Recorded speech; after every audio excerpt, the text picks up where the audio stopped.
Hello, am I audible? Okay, चल। अपन ने एक पार्ट में एक मिस्टेक किया है, पहले उसको करेक्ट कर लेते हैं। मैं तुमको ये ग्राफ बताया था, यस।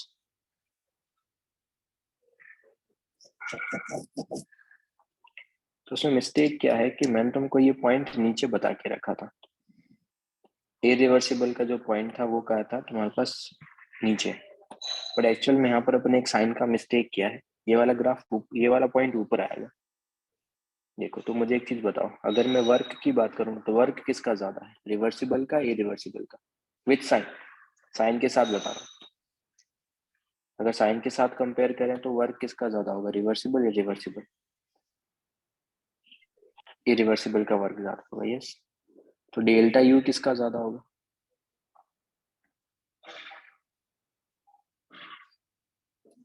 डेल्टा यू भी किसका ज्यादा होगा? डेल्टा यू भी इरिवर्सिबल का ज्यादा होगा। डेल्टा यू अगर इरिवर्सिबल का ज्यादा होगा तो N C V delta T, T two irreversible minus T one. Initial point दोनों का सेम है, इनिशियल पॉइंट इसका भी टी वन है, दोनों का टी वन ही है। तो इसको क्या लिखूंगा, T two irreversible minus T one, इसको क्या लिखूंगा, T two reversible minus T. तो बाकी सारे टर्म्स तो कैंसिल आउट हो जाएंगे, बाकी एन सी वी तो कैंसिल आउट। तो यहाँ से क्या आ जाएगा, T two irreversible is greater than T two reversible. Reversible का टेम्परेचर ज्यादा होता है। और अगर तुम उसको सेम वॉल्यूम तक एक्सपैंड कर रहे हो, अगर तुमने इसका एक्सपांशन किया है सेम वॉल्यूम तक, तो वॉल्यूम सेम है, तो टेम्परेचर अगर इरिवर्सिबल का ज्यादा है तो प्रेशर किसका ज्यादा होगा? टेम्परेचर अगर इरिवर्सिबल का ज्यादा है तो प्रेशर किसका ज्यादा होगा?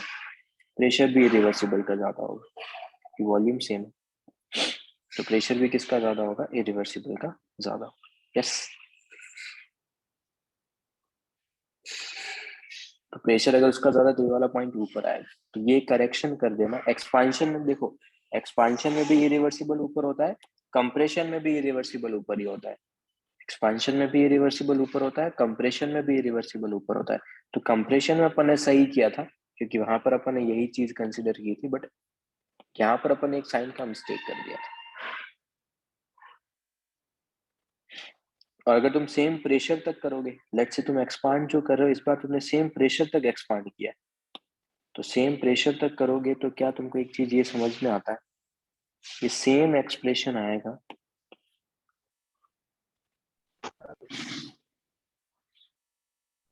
एक मिनट, इस बार क्या है, पी फाइनल तुम्हारे पास सेम। अगर पी फाइनल सेम होगा तो टेम्परेचर जिसका ज्यादा होगा उसका वॉल्यूम भी क्या होगा, इसका टेम्परेचर ज्यादा उसका वॉल्यूम भी ज्यादा होगा। इसीलिए V2 इरिवर्सिबल भी क्या होगा, ज्यादा होगा किससे, V1 इरिवर्सिबल, V2 रिवर्सिबल से। तो ये तुम्हारे पास क्या है, एक पॉइंट यहाँ आएगा और एक पॉइंट यहाँ है।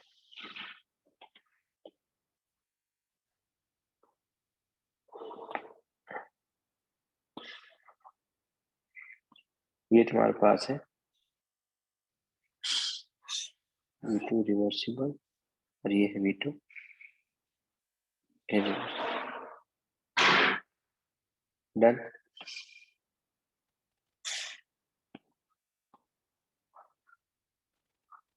सर ये या आप एक बार ऊपर स्क्रॉल कर सकते हो सर। इधर ऐसे इरिवर्सिबल का एरिया ज्यादा नहीं हो जाएगा नेगेटिव में? नेगेटिव में कैसे ज्यादा हो जाएगा भाई?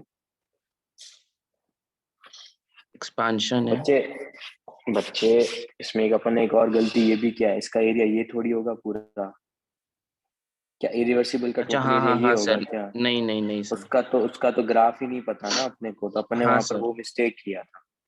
Okay sir. इसलिए मैं ग्राफ से नहीं कर रहा, इसलिए मैं तुमको साइन से बता रहा हूँ। Okay sir. डन सबको ये वाला पॉइंट? तो उसके करस्पॉन्डिंग फिर ये वाला ग्राफ भी करेक्ट कर लेना, मैंने ये वाला ग्राफ भी बनाया था। तो उसमें एक्सपांशन में क्या होगा, एक्सपांशन में फिर ये है, ये है तुम्हारे पास एडियाबैटिक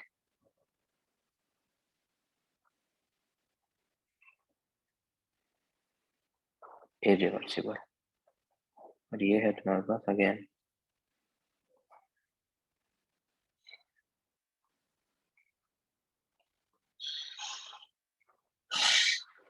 दोनों ग्राफ भी करेक्ट कर लें, ठीक है।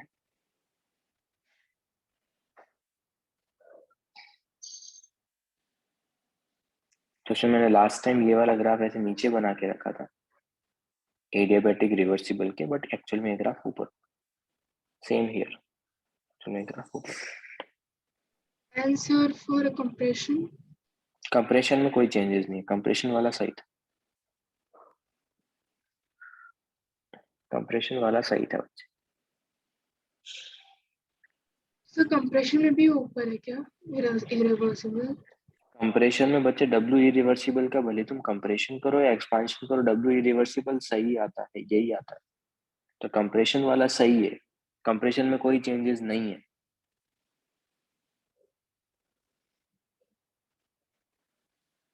ठीक है, क्लियर, ओके।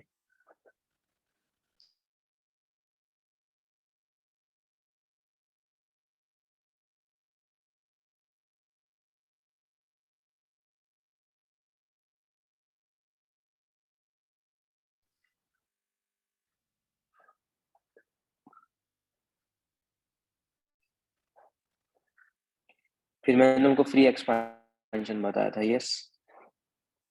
फ्री एक्सपांशन में पी एक्सटर्नल जीरो होगा, पी एक्सटर्नल जीरो मतलब वैक्यूम, वैक्यूम मतलब डब्ल्यू जीरो, और अगर वेवल्स भी अगर एडियाबैटिक है तो क्यू भी जीरो होगा, क्यू जीरो डब्ल्यू जीरो तो डेल्टा ई भी जीरो, डेल्टा ई जीरो तो delta T zero, delta T zero तो डेल्टा एच जीरो, यस।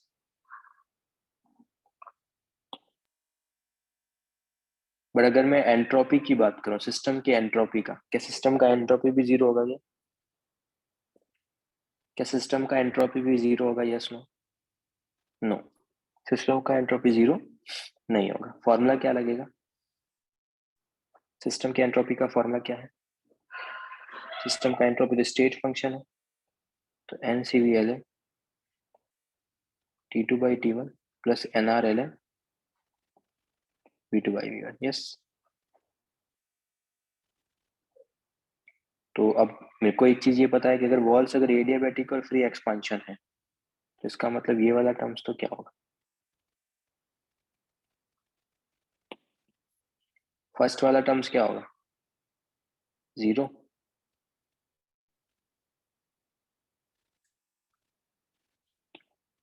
कि आइसोथर्मल हो गया था, तो ये भी तुम्हारे पास क्या हो जाएगा? तो T1 हो जाएगा। फिर ये T1 हो गया तो फिर ये वाली क्वांटिटी जीरो हो जाएगी। फिर ये वाली क्वांटिटी जीरो हो जाएगी तो ये तुम्हारे पास क्या आ जाएगा? N R L N P two, yes. बोलो।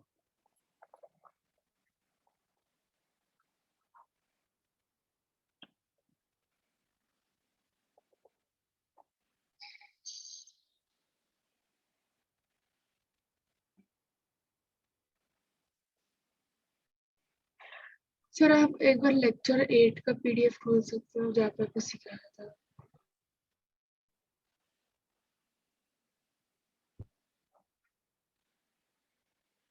क्या हो गया इसमें? अब बता तो दिया, वही सेम चीज।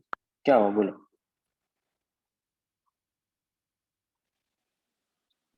सर लेक्चर 8 के मोनो पीडीएफ में क्या एटमिक, है? डाई एटमिक, ट्राई एटमिक वाला पार्ट, वहाँ पे कुछ चेंजेस नहीं है ना सर? बच्चे इरिवर्सिबल में चेंजेस है, और कोई चेंजेस नहीं है।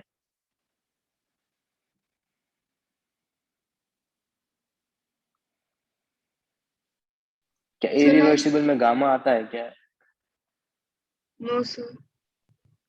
तो फिर वहां पे चेंजेस क्यों होंगे?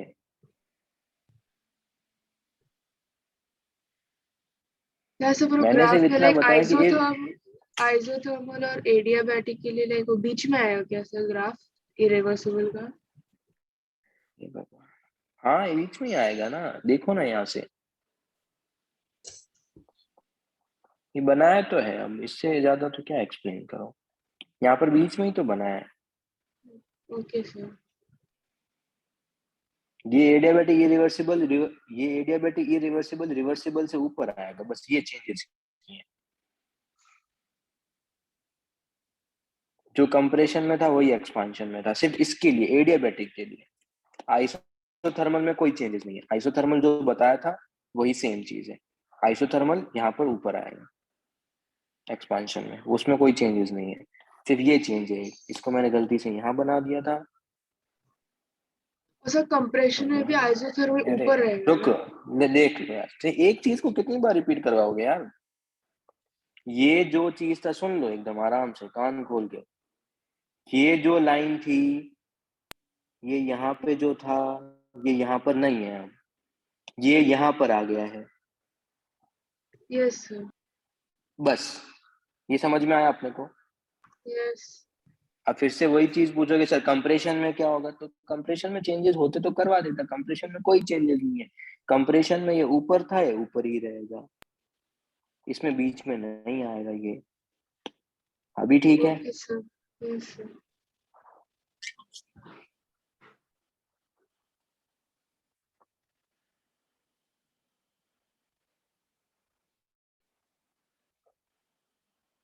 और थोड़ा सा अब एक्टिव रहो यार, मतलब 5-6 मंथ्स हो गए हैं, फिर से चीज 3 बार रिपीट करेंगे तो कैसे चीज चलेगा। बोलो क्या आंसर होगा, एग्जाम का प्रॉब्लम है।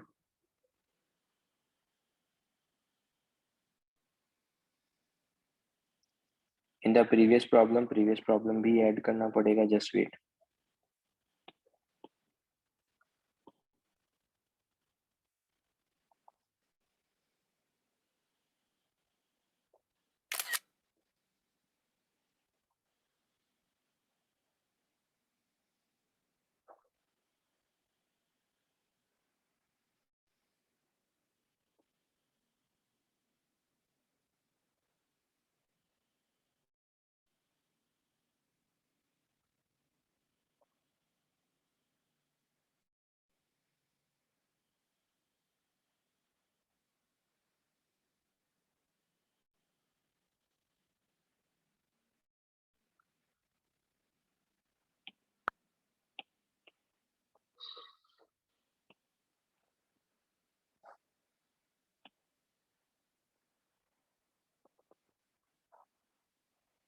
फर्स्ट का क्या आंसर है?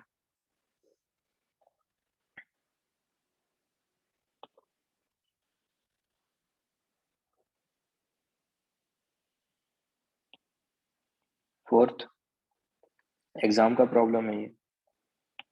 एंट्रोपी क्या होगा सिस्टम का?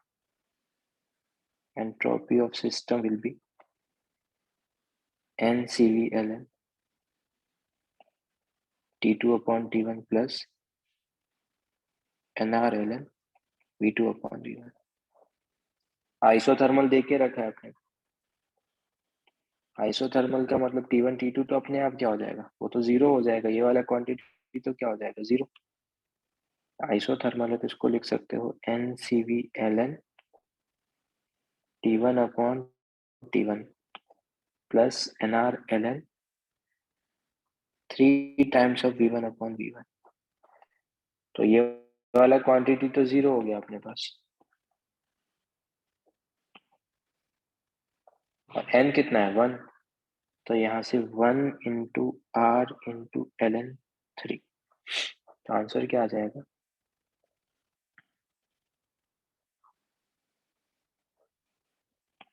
It's D. यस, बोलो।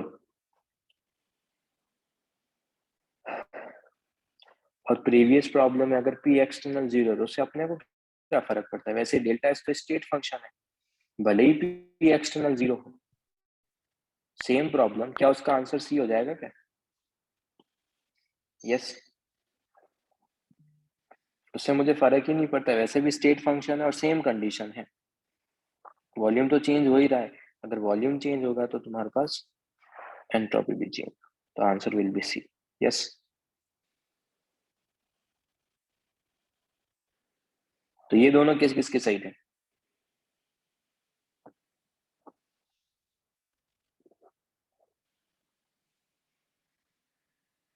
ओके ओके,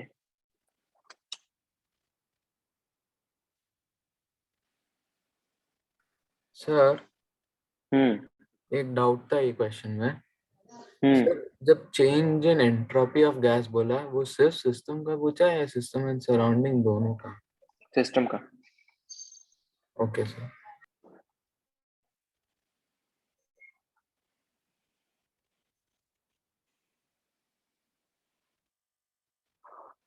ठीक है, क्लियर सबको ये वाला पार्ट? ओके।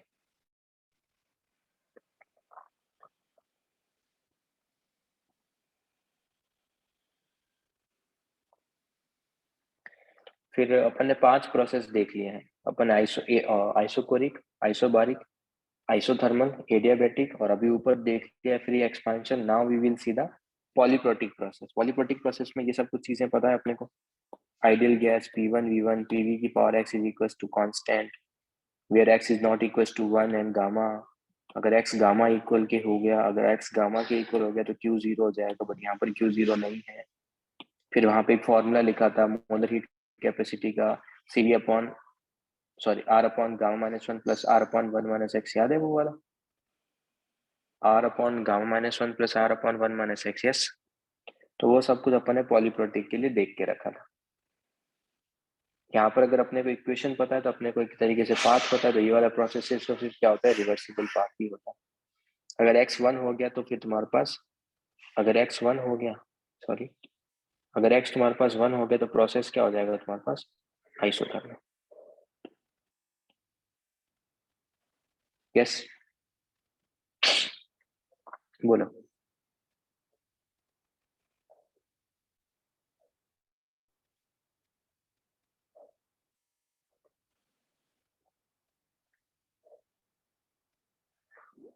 अब सुनो, तो फॉर्मूला तो यही लगेगा, यस, सिस्टम के लिए। क्या सिस्टम के लिए यही फॉर्मूला लगेगा?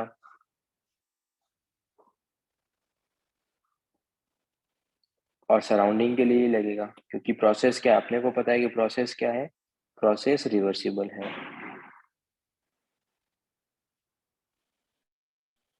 प्रोसेस क्या है यहाँ पर, रिवर्सिबल।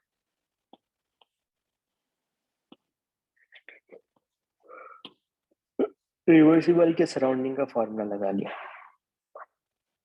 अब हो सकता है एग्जाम में मेरे को P2 T2 एंड V2 ना दिया हो, तो अगर वो चीज ना दी हो तो अपने पास दो चीजें हैं जिससे अपन फाइंड आउट कर सकते हैं। एक तो ये अपने पास ये इक्वेशन है, PV की power x equals to constant, ये लगा सकते हो, या फिर एक ये लगा सकते हो, P1 V1 upon T1 is equals to P2 V2 upon T2। तो हो सकता है फाइनल कंडीशन अपन को ना देख के रखे हो, तो नहीं देख के रखिए, तो अपन ऐसे कर लेंगे, यस।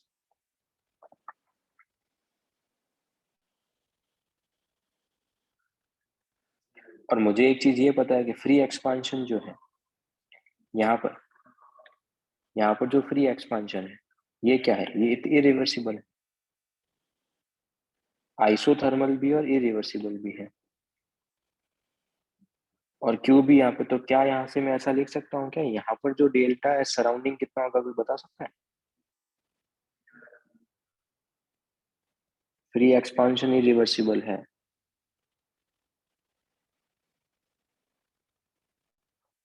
तो कोई बता सकता है यहाँ पर कितना होगा?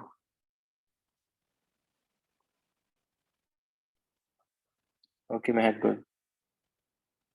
प्रथमेश इन्फिनिटी कहाँ से होगा? टेम्परेचर सराउंडिंग का थोड़ी तुम्हारे पास, यार क्यू ही जीरो है यार फ्री एक्सपांशन में, क्या बात है।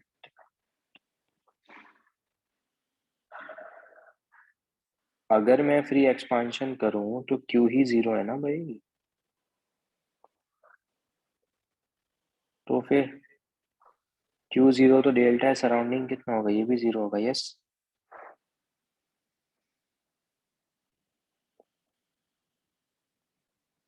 तो आइडियल गैस के जितने भी 6 केसेस थे, मैं 6 के 6 केसेस तुमको यहाँ पर बता चुका हूँ। सारे के सारे 6 केसेस अपन ने यहाँ पर देख लिए, ठीक है।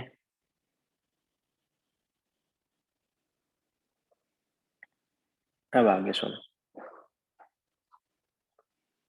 अब बात करते हैं heating and cooling in solid state and liquid state के अंदर।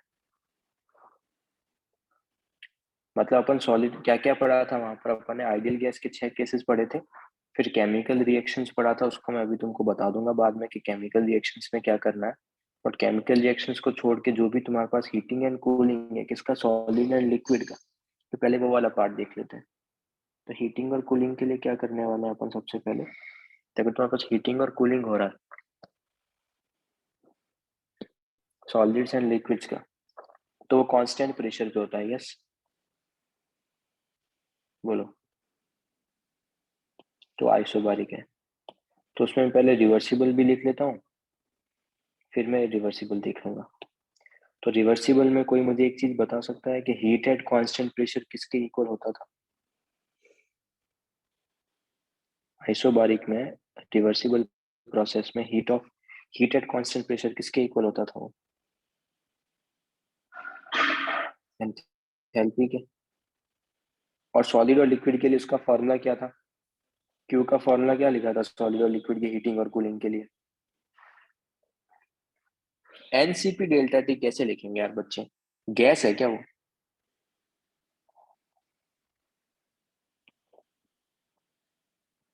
बच्चे हीटिंग और कूलिंग कर रहे हैं, कोई बोल रहा है M × LF लिख लेंगे यार, तुम फॉर्मूले ही क्लियर नहीं है तुम्हारे यहाँ। M × LF कैसे लिखेंगे हीटिंग और कूलिंग में, फेज ट्रांजिशन में लिखते हैं। बिल्कुल यार बच्चों जैसी बातें करते हैं। M × SP × DT ये लिखा है था।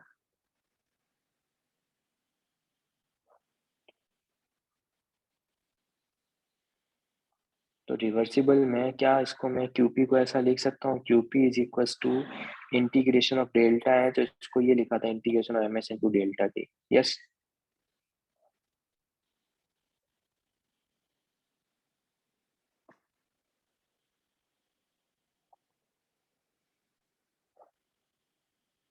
तो इसको फिर मैं ये लिख सकता हूँ, यस और नो। एंट्रोपी अपना यही तो है, एंट्रोपी का बेस ही यही है, तो अगर बेस ही यही है तो लिखो उसको।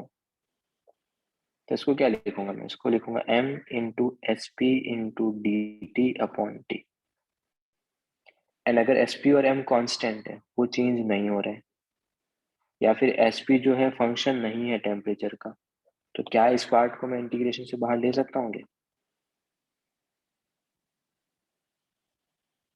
तो बाहर लो, जैसे ही बाहर लोगे तो ये आएगा DT/T का इंटीग्रेशन, लिमिट T1 से T2, बताओ DT/T का इंटीग्रेशन LN T, लिमिट लगाएंगे तो LN T2 - LN T1।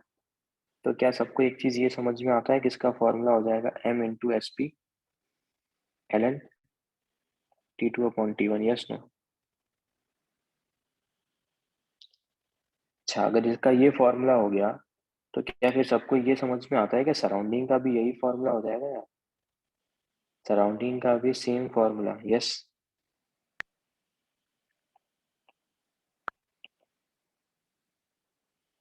बोलो,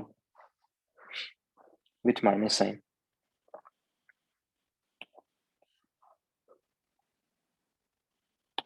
अगर सिस्टम के रिवर्सिबल का ये है तो इरिवर्सिबल का भी यही होगा क्या, अगर सिस्टम के रिवर्सिबल का यही है तो इरिवर्सिबल का भी यही होगा क्या।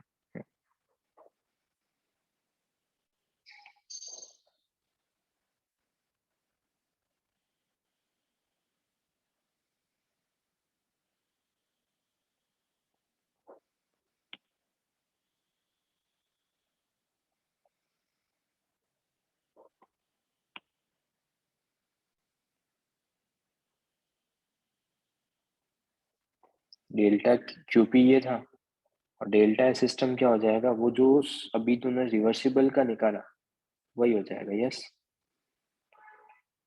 बोलो।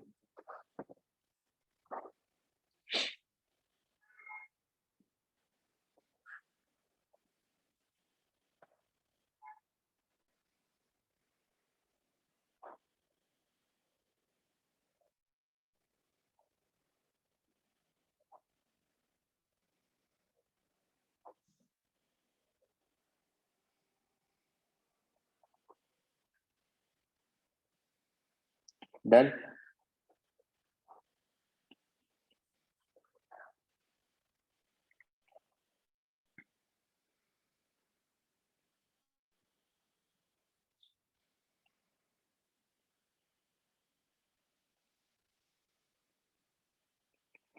बट इसका सराउंडिंग ये नहीं होगा। यस,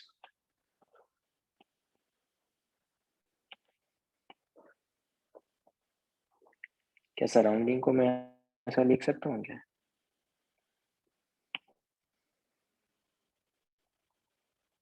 बोलो।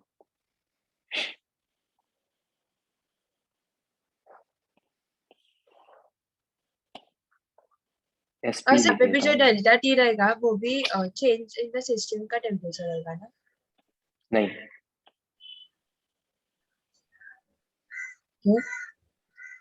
ऑब्वियस चीज है यार। मैं ओके सर। सेम चीज कितनी बार रिपीट करेंगे?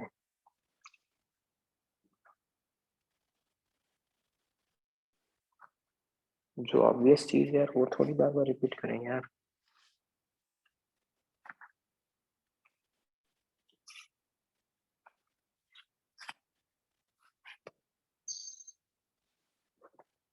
तो ये हो गया। अब एक और चीज सुनो। देखो यार, जो अपन गैस लेते हैं वो तो आइडियल लेते हैं, बट अगर मैं किसी भी सब्सटेंस का हीटिंग और कूलिंग कर रहा हूँ तो मैं आइडियल कंडीशन भी ले सकता हूँ, मतलब रिवर्सिबल भी ले सकता हूँ, इरिवर्सिबल भी ले सकता हूँ। हाँ या ना? हीटिंग और कूलिंग जो भी सॉलिड और लिक्विड सब्सटेंस की करते हैं, तो गैसेस में क्या होता है, अपन रिवर्सिबली भी उसको एक्सपांड कर सकते हैं, कंप्रेस कर सकते हैं, इरिवर्सिबल भी उसको एक्सपांड और कंप्रेस कर सकते हैं। बट हीटिंग और cooling it is the natural process. Heating है, कूलिंग है, वेपोराइजेशन है, these are the natural process. तो जब तक अगर एग्जाम में मेंशन ना हो ना, तो अपन इरिवर्सिबल वाले फॉर्मूला ही अप्लाई करेंगे। हाँ, अगर एग्जाम में दे दिया है कि रिवर्सिबली लो, तो फिर ठीक है, तो फिर अपन ये लगा लेंगे। इसके सराउंडिंग में फिर चेंजेस होंगे, बस सिस्टम में कोई चेंजेस नहीं है। फिर से रिपीट कर देता हूँ, जो भी हीटिंग और कूलिंग होता है सॉलिड और लिक्विड्स का, लेट से तुमने आइस तुमने रख दिया, अब आइस का लेट से अभी -4 डिग्री सेल्सियस, तुमने उसको नॉर्मल इन्वायरमेंट में रख के रखा है, तो डेफिनेटली आइस क्या होगा, पहले वो 0 डिग्री सेल्सियस तक जाएगा, उसका टेम्परेचर इंक्रीज होगा, उसके बाद फर्दर तुम्हारे पास क्या होगा, पूरा का पूरा मेल्ट हो जाएगा और लिक्विड में कन्वर्ट हो जाएगा। तो this is a natural process. तो यहाँ पर अगर कुछ भी मेंशन नहीं होगा तो मैं इसको हमेशा क्या लूंगा, इरिवर्सिबल प्रोसेस लूंगा, इसके फॉर्मूले लगाऊंगा। हाँ, अगर उसने एग्जाम में बोल दिया कि रिवर्सिबल प्रोसेस है, तो फिर ये सोचेंगे अपन, सर ये क्यों बताया आपने? ये इसलिए बताया क्योंकि मैं इसका इसके थ्रू डेरिवेशन कर सकता हूँ, इसके थ्रू डेरिवेशन करके फिर मैं यहाँ से ये निकाल सकता हूँ, इसलिए मैंने ये बताया, बस दैट्स इट। क्लियर सबको ये वाला पार्ट? हम्म। सर डेल्टा ऐसा सिस्टम वो रिवर्सिबल में वो डॉट पी क्यों है? क्या बात? सर डेल्टा ऐसा सिस्टम जो आपने रिवर्सिबल के नीचे लिखा है उसमें integration of D Q reversible dot P क्यों है? कांस्टेंट प्रेशर पे है यार। Okay sir.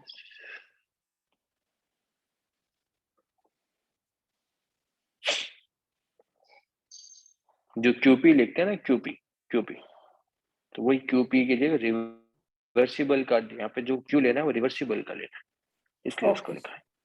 ठीक है। फेज ट्रांसफॉर्मेशन, एक मिनट हाँ। मेरा आई थिंक थोड़ा स्क्रीन लैग कर रहा है, पता नहीं क्यों। फेज ट्रांसफॉर्मेशन में ये होगा, yes,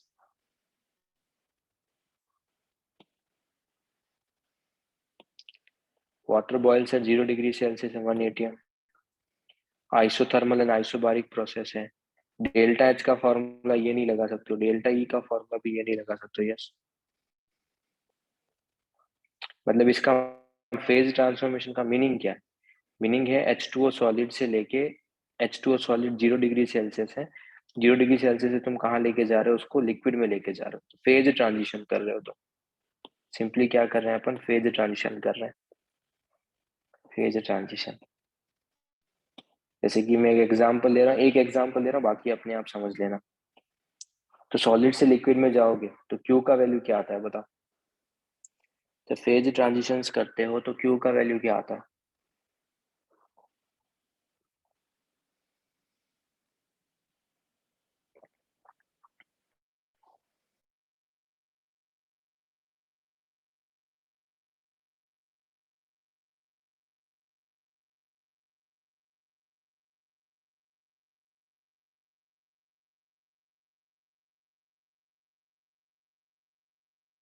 hello, am I audible? जब फेज ट्रांजिशंस करते हो तो क्यू का वैल्यू क्या आता है बताओ? m into L F. ठीक है, तो ये आ गया डेल्टा एच क्यू पी क्या आता है। और फेज ट्रांजिशन जो होता है तो ये तो सिस्टम का फॉर्मूला तो ये आएगा। तो फेज ट्रांजिशन में ये वाला वैल्यू क्या है, ये कांस्टेंट है या वेरिएबल? टेम्परेचर सिस्टम का जो है वो क्या है, कांस्टेंट है या वेरिएबल? ये तो कांस्टेंट है, तो इसको इंटीग्रेशन से बाहर कर सकता हूँ। फेज ट्रांसफॉर्मेशन में जो टेम्परेचर है वो क्या है, कांस्टेंट, उसको इंटीग्रेशन से बाहर ले लिया। जैसे ही बाहर लेंगे तो अंदर क्या बचेगा, अंदर बचेगा D Q reversible at constant pressure. और डी क्यू का इंटीग्रेशन क्या होता है, डी क्यू का इंटीग्रेशन क्यू, तो फॉर्मूला क्या आ जाएगा?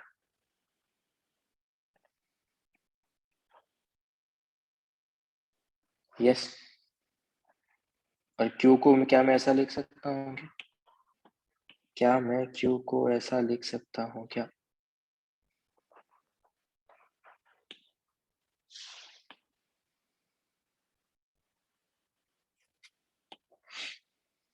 और फिर क्या मैं इसको ऐसा भी लिख सकता हूँ क्या?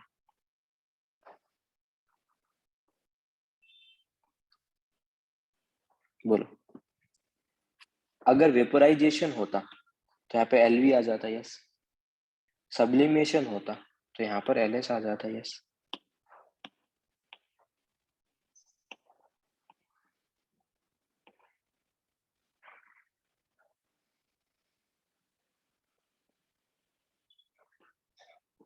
तो अगर अभी क्या है, अभी अपन फ्यूजन कर रहे हैं तो एलएफ लिखा, वेपोराइजेशन करते तो एलवी लिखते, सब्लिमेशन करते तो एलएस लिखते। तो बेस्ड ऑन कंडीशंस तुमको क्या गिवन है, तुम इनमें से कुछ भी लिख सकते हो, यस।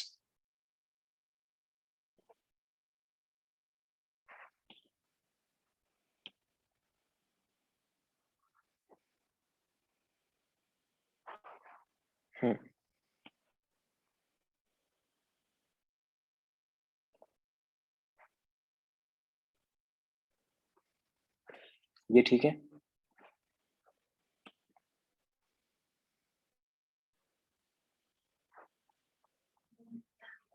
ये ठीक है। रिवर्सिबल में सराउंडिंग का ये लिख सकते हैं क्या?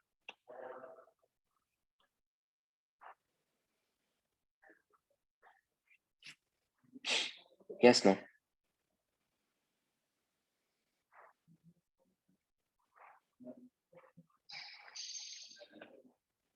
आई थिंक फिर इरिवर्सिबल में सबको समझ में आता है यार, ये तो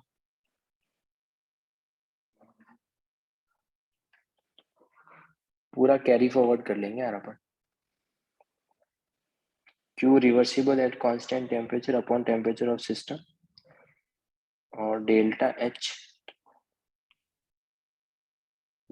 H upon temperature of system, और m into L F upon temperature of system, yes. Same वही। और सराउंडिंग क्या होता है, सराउंडिंग होता है minus Q irreversible upon constant upon temperature of surrounding। Q भले रिवर्सिबल हो, Q भले ही रिवर्सिबल हो, क्या मैं Q heat at constant pressure को क्या मैं डेल्टा एच लिख सकता हूँ?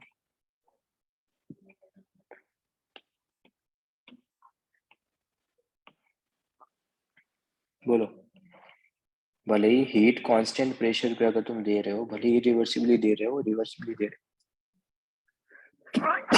सॉरी, भले ही रिवर्सिबल हो या रिवर्सिबल हो, क्या उसको मैं डेल्टा एच लिख सकता हूँ? हाँ, उसमें कोई कंडीशन नहीं है।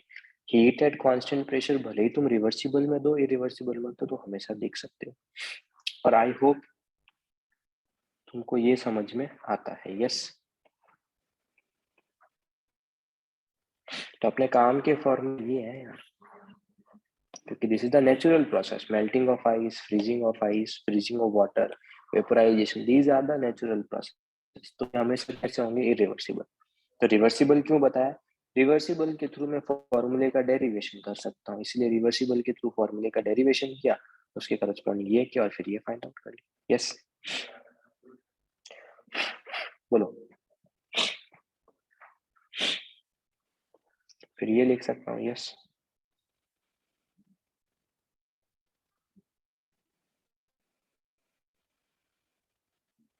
Universe is equal to system plus surrounding, और मुझे पता है कि इरिवर्सिबल ही होता है। और सिस्टम को क्या लिख सकता हूँ? सिस्टम को तुम लिख सकते हो delta H system upon temperature of system, और इसको लिख सकते हो delta H system upon temperature of surrounding. ये देखो, delta H upon temperature of system minus delta H upon temperature of surrounding, तो यूनिवर्स यही आ जाएगा। यूनिवर्स यही आ जाएगा क्या?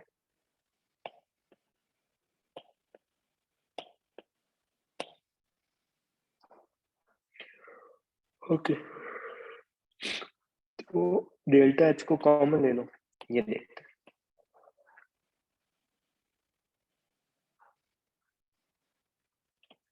Let's take one example.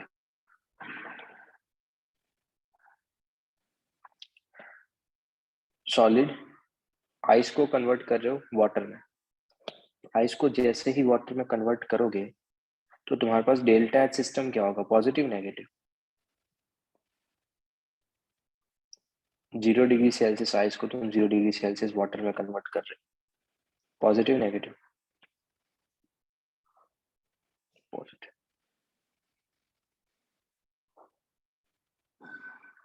Yes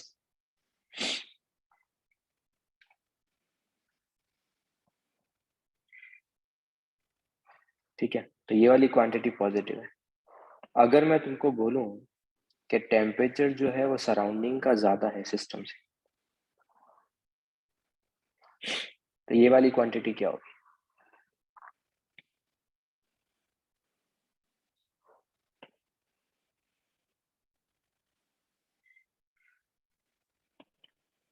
LCM लोगे तो टेम्परेचर सराउंडिंग यहाँ आएगा, सिस्टम यहाँ है, तो सराउंडिंग माइनस सिस्टम क्या होगा? Positive negative? पॉजिटिव। तो इसका ये वाली क्वांटिटी क्या है? पॉजिटिव।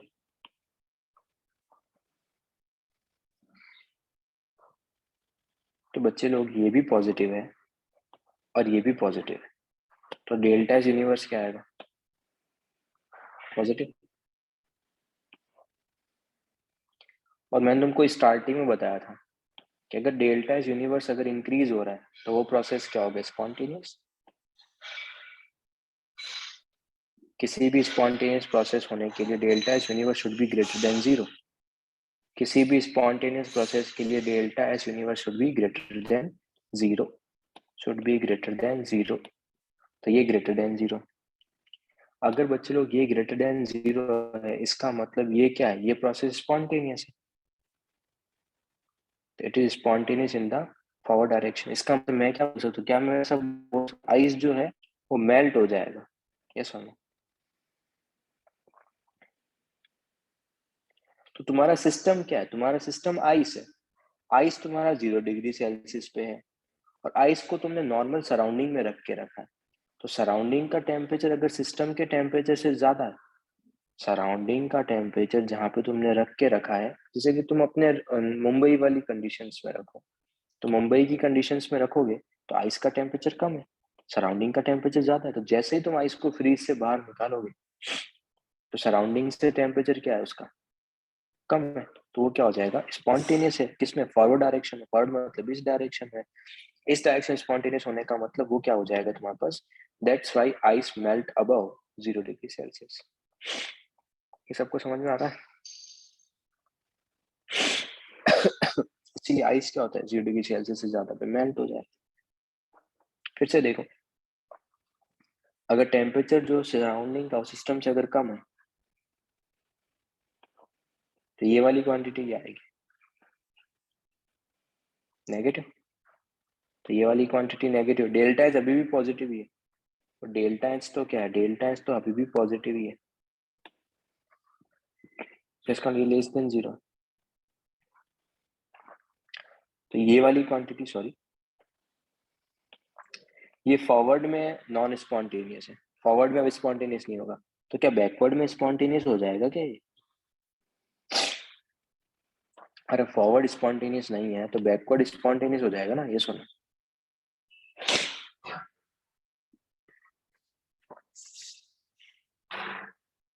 तो spontaneous in the backward direction, वो बैकवर्ड में क्या हो जाएगा? स्पॉन्टेनियस हो जाएगा। यही रीजन है कि जो तुम्हारे पास वाटर जो है वो फ्रीज होता है बिलो 0 डिग्री सेल्सियस पे,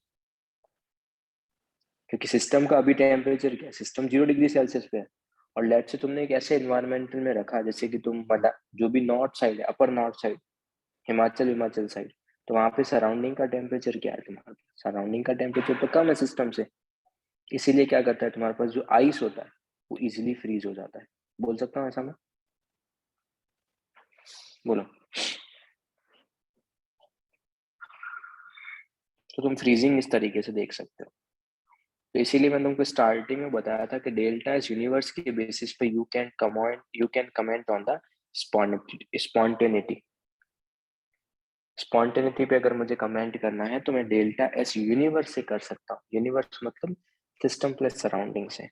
अलोन सिस्टम से नहीं कर सकते हो, अलोन सराउंडिंग से नहीं कर सकते हो। Universe has to be greater than 0। अगर फॉरवर्ड का ग्रेटर देन 0 है तो बैकवर्ड का लेस देन 0, अगर फॉरवर्ड का लेस देन 0 है तो बैकवर्ड का ग्रेटर देन 0। क्लियर?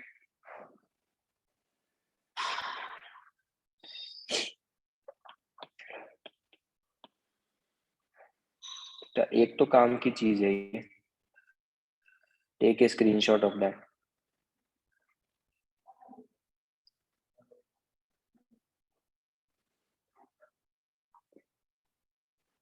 लिया?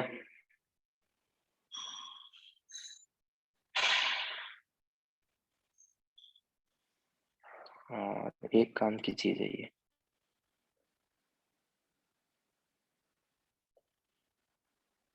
ये हीटिंग और कूलिंग के लिए ये फॉर्मूला लगेगा। अगर हीटिंग कूलिंग नहीं कर रहे हो, फेज ट्रांसफॉर्मेशन कर रहे हो, तो वो वाला फॉर्मूला लगेगा। बस लिया स्क्रीनशॉट?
जैसे कि ये अब देखो,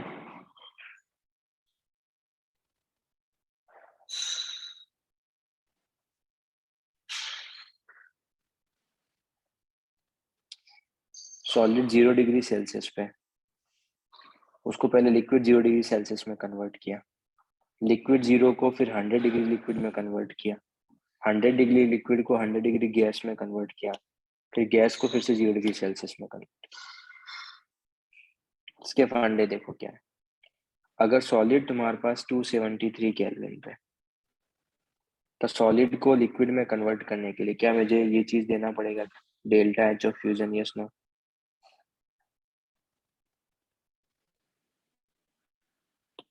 तो यहाँ पर इसका अगर मैं तुमको एंट्रोपी पूछूं, क्या तुमको एक सबको ये चीज समझ में आता है क्या यहाँ पे इसका एंट्रोपी क्या होता है? मैं सिस्टम की बात कर रहा हूँ सिर्फ, ठीक है? तो क्या वो ये हो जाएगा कि delta S fusion upon temperature of system, yes और नो? तो उसको थोड़ा और सही से लिखना है, तो क्या मैं उसको ऐसा लिख सकता हूँ क्या? यस? पक्का?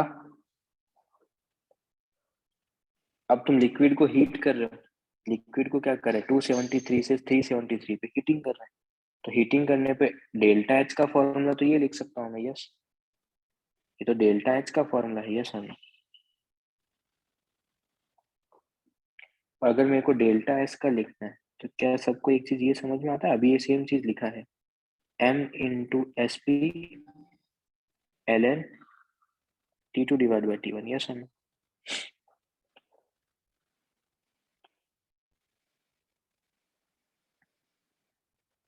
बट यहाँ पर एक कंडीशन है, क्या कि SP, इसने CP लिखा है, CP SP मैंने तुमको पहले भी बोला है, तुम नोटेशन पे मत जाना, तुम यहाँ एग्जाम में यूनिट देखना, यूनिट क्या लिखे रखा। यहाँ पे SP is not the function of temperature, yes बोलो।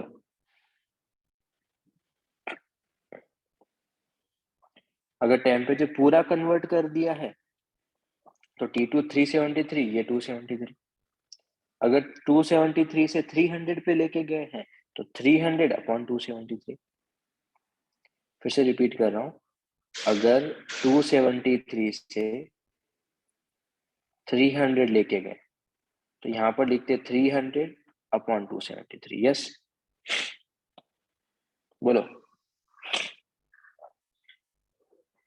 सबको समझ में आ रहा है क्या चीजें चल रही है?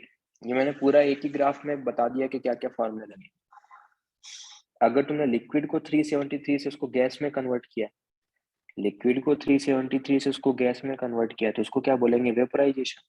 तो यहाँ पर एंट्रोपी क्या लगेगा सिस्टम का? तो यहाँ पर जो डेल्टा एच सिस्टम होगा वो क्या होगा? क्या उसको ऐसा लिख सकता हूँ, डेल्टा एच ऑफ, इसको वेपोराइजेशन लिख सकता हूँ क्या, upon temperature of system, yes. तो क्या फिर मैं उसको ऐसा लिख सकता हूँ, delta H of vaporisation upon temperature system का कितना, 373 केल्विन, यस पक्का?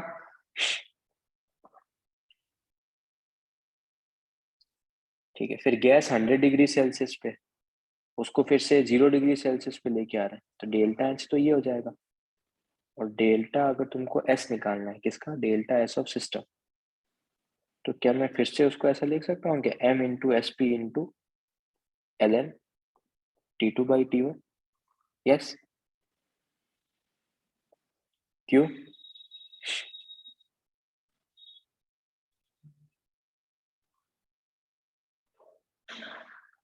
गैस है, क्या है वो? गैस है। तो गैस है तो तुम क्या लिखोगे? वही वाला फॉर्मूला, क्या ये तो लिख सकते हैं अपन?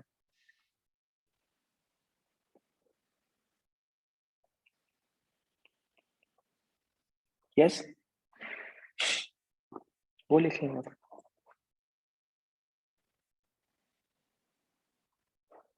और अगर तुम सॉलिड से डायरेक्ट गैस में कन्वर्ट कर रहे हो तो फिर सब्लिमेशन लिख लेंगे।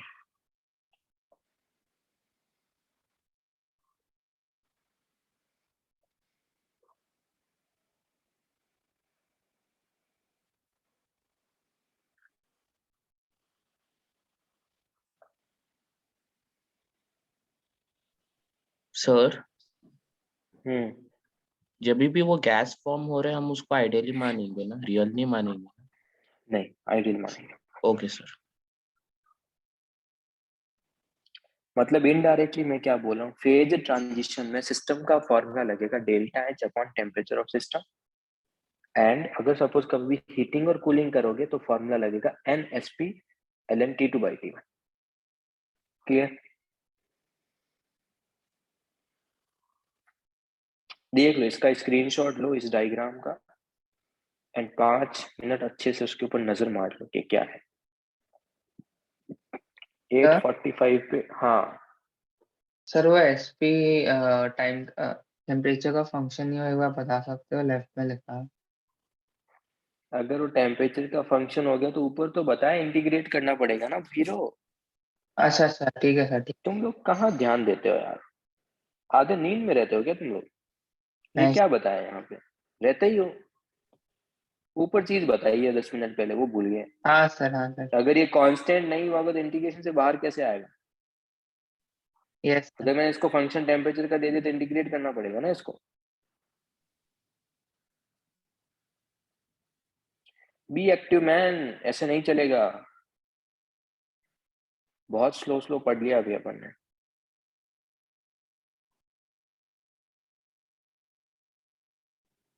और जो लोग इवनिंग के लेक्चर्स अटेंड नहीं कर रहे हैं उनका क्या करना है? मतलब तुमको अगर यही हरकतें रही, मैं नॉर्मल लेक्चर में भी अलाउ नहीं करूंगा तुम।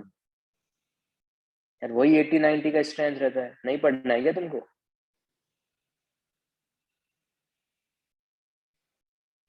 मतलब यार सुधर ही नहीं रहा, मतलब इतनी बार समझाने के बाद। बोला इवनिंग को रेगुलर लेक्चर होगा तो होगा।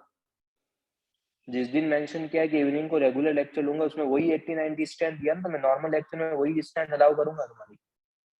तुम्हारे पेरेंट्स को पता है तुम लोग ये लेक्चर अटेंड नहीं करते हो?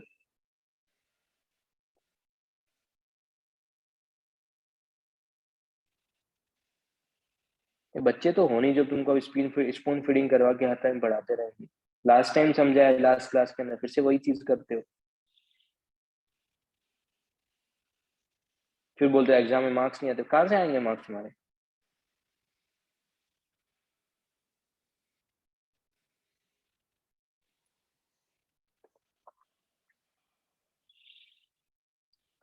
लो इसका स्क्रीनशॉट। और जो भी रिमेनिंग लोगे, मैं एक बार फिर से बोल रहा हूँ, पढ़ना स्टार्ट हो जाओ यार, बहुत हो गया तुम्हारे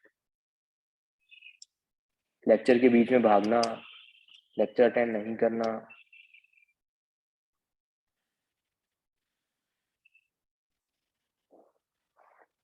अगर किसी का भी KVPY का एग्जाम, कोई भी लेक्चर है, जो भी है यार तुम्हारे अल्टरनेटिव जो भी प्लान अकेडमिक से रिलेटेड, वो मेंशन करो ग्रुप पे। अभी मेरे को नहीं बताना है कि सर मेरा उसका एग्जाम था या फिर उसका लेक्चर था।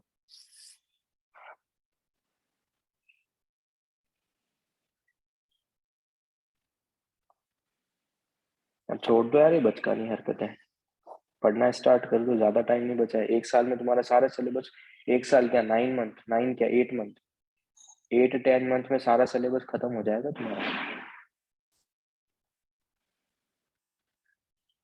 बहुत तुमको आराम आराम से पढ़ा दिया, सो स्पीड अप मैन।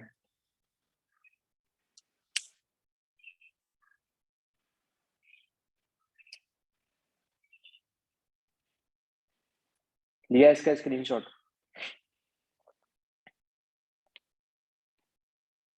चलो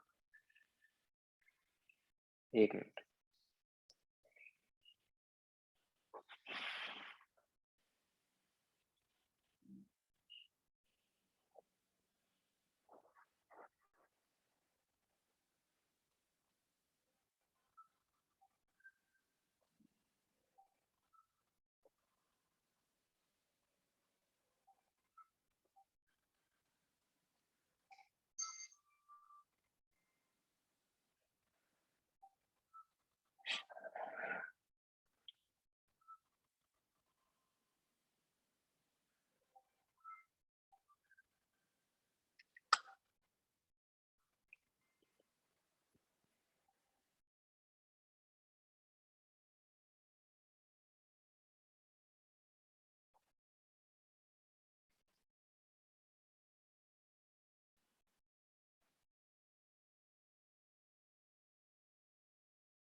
ले लिया इसका स्क्रीनशॉट? देख लिया? कुछ डाउट है किसी को?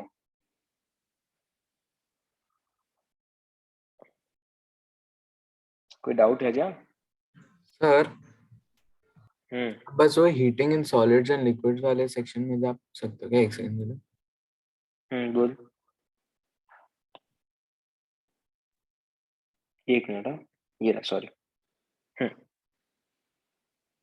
हाँ सर, मुझे बस वो एक सेकंड के लिए देखना था।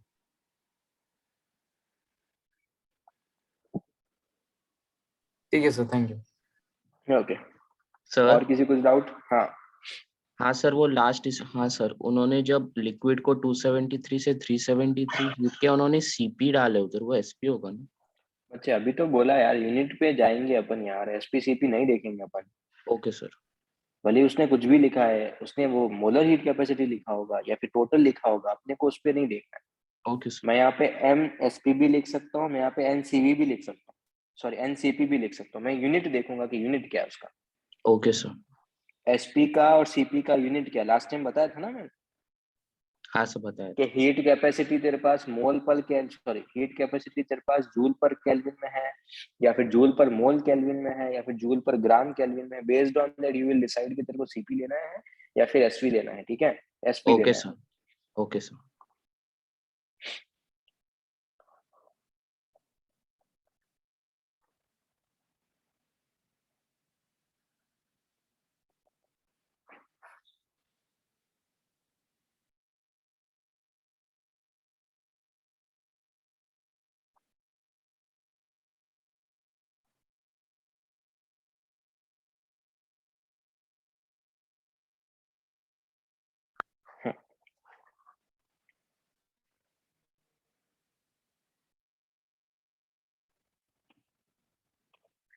मेरे प्रॉब्लम को समझते हैं यार क्या है।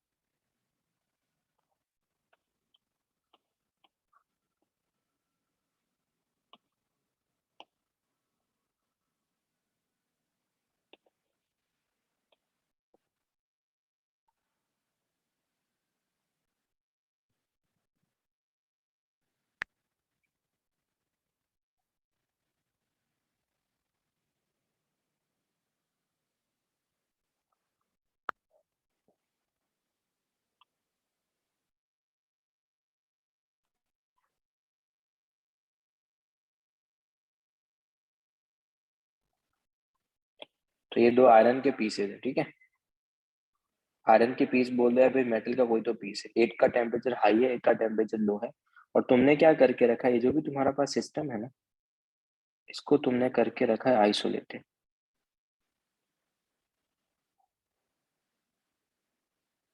आइसोलेटेड का मतलब नो हीट एक्सचेंज विथ, क्या हीट एक्सचेंज होगा क्या सिस्टम और सराउंडिंग के बीच में, ये सुनो।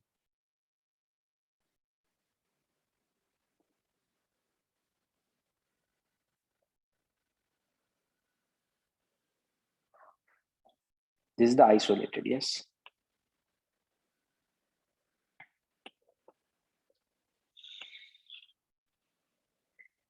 इट इज आइसोलेटेड, आइसोलेटेड का मतलब नो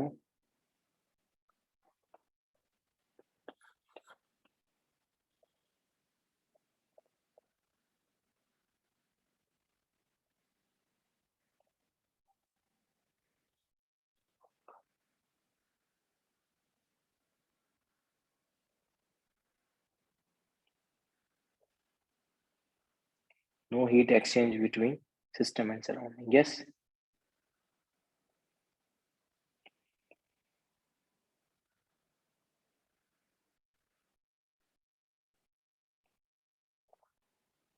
सिस्टम और सराउंडिंग के बीच में कोई भी हीट एक्सचेंज नहीं हो रहा है, तो अगर सिस्टम और सराउंडिंग के बीच में कोई भी हीट एक्सचेंज नहीं हो रहा है, इसका मतलब जो हॉट और कोल्ड है, बट ये आपस में तो हीट एक्सचेंज कर सकते हैं ना, आपस में तो हीट एक्सचेंज कर सकते हैं। कब तक करेंगे हीट एक्सचेंज, बोलो कब तक करेंगे हीट एक्सचेंज,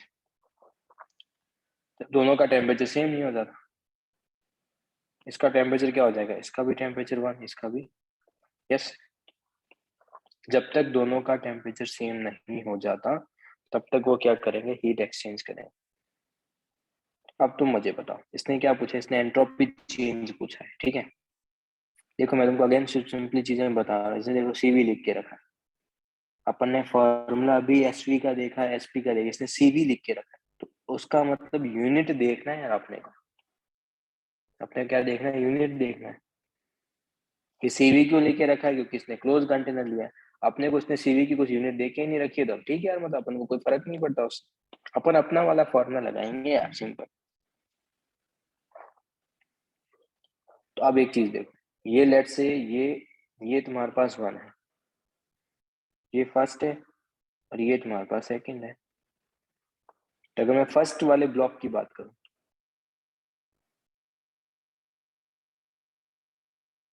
फॉर ब्लॉक 1 के लिए डेल्टा एस क्या होगा,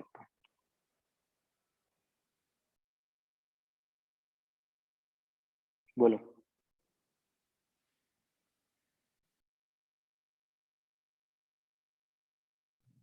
नेगेटिव पॉजिटिव क्या फॉर्मूला बताओ कौन सा लगाऊंगा हीटिंग और कूलिंग के लिए। अपना माइक ऑन करो और बताओ कौन सा फॉर्मूला लगेगा। MSP ln T2 by T1। Okay good. M into SP ln T2 divided by T1। M into SP ln T2 कितना है? T2 तो T है, यस।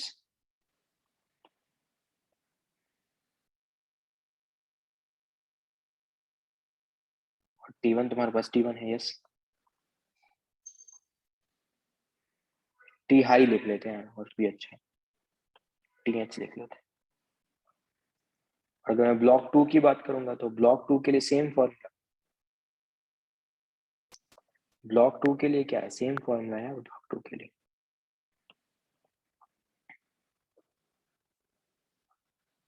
बट यहाँ पर T फाइनल तो वही है, पर इनिशियल टेम्परेचर क्या है, TC है, यस।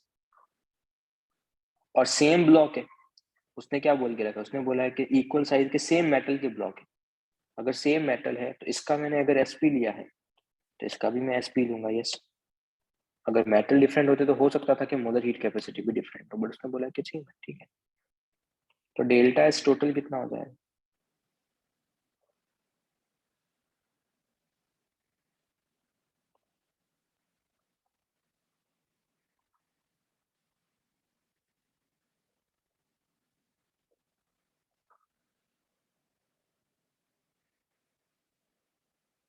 ये सेम क्यों है, क्योंकि क्वेश्चन में गिवन देके रखा है। तो डेल्टा एस टोटल क्या होता है, that will be delta S1 plus delta S2, yes.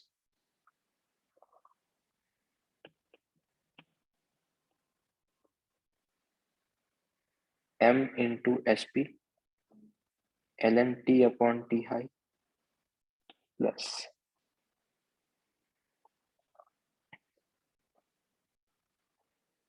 M into SP, ये ठीक है, बोलो।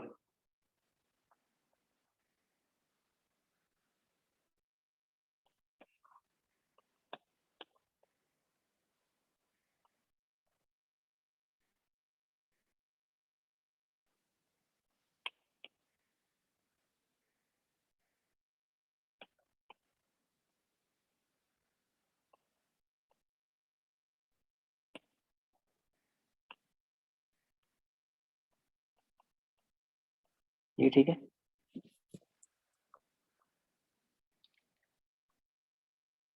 क्या ऐसा कोई ऑप्शन दिख रहा है क्या एलन के अंदर,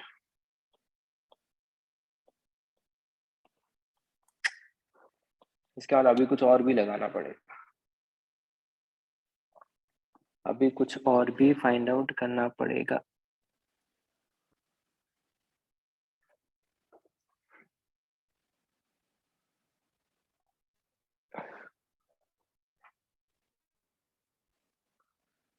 क्या मैं ऐसा बोल सकता हूँ कि अगर नेट हीट एक्सचेंज तुम्हारे पास 0 है तो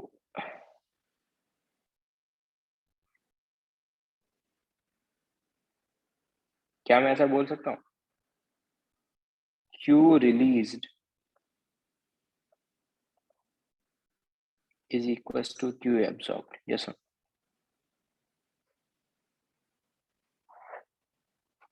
या फिर ऐसा बोल दो Q रिलीज, सॉरी, ठीक है, जितना रिलीज करेगा उतना ही तो एब्जॉर्ब करेगा, यस। अच्छा, रिलीज कौन करेगा, हॉट वाला करेगा या कोल्ड वाला करेगा,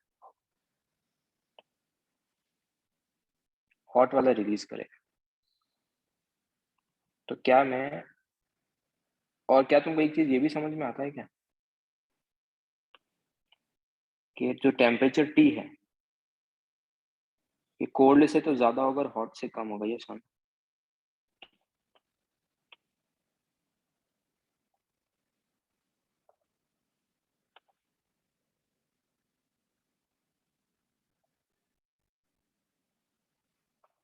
तो रिलीज कितना करेगा, क्या रिलीज जो करेगा उसको मैं ऐसा लिख सकता हूँ m into S P into T high minus T, ऐसा?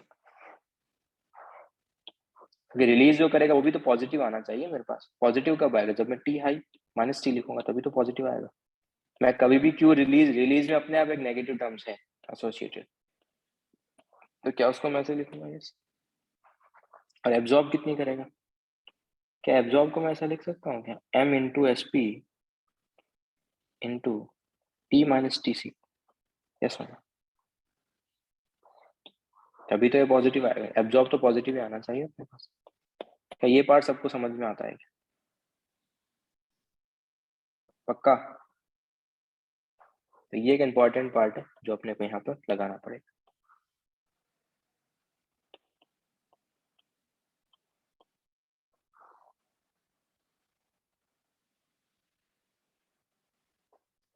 अब यहाँ से क्या कर सकते हो? अब यहाँ से देखो क्या हो जाए।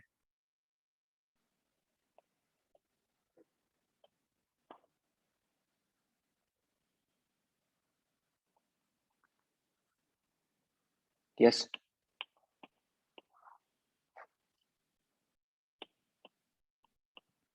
और ये लॉजिकल चीज था, ये तुम ऐसे भी लिख सकते हो, पूरा लिखने की नीड ही नहीं है। अगर सेम मेटल है, सेम मास है, और एक का अगर लेट से 50 डिग्री सेल्सियस है, एक का 0 डिग्री सेल्सियस, डेफिनेटली दोनों हीट एक्सचेंज सेम करेंगे, तो दोनों 25 पे आएंगे। हाँ, अगर मेटल डिफरेंट हो जाते तो फिर अपने को सोचना पड़ता। नहीं तो ये तुम डायरेक्ट भी लिख सकते हो। यहाँ पर जो ये जो इक्वेशन है ना, ये तुम डायरेक्ट भी लिख सकते हो, क्योंकि बिकॉज क्या है, सेम मास है एंड सेम मेटल है। यस,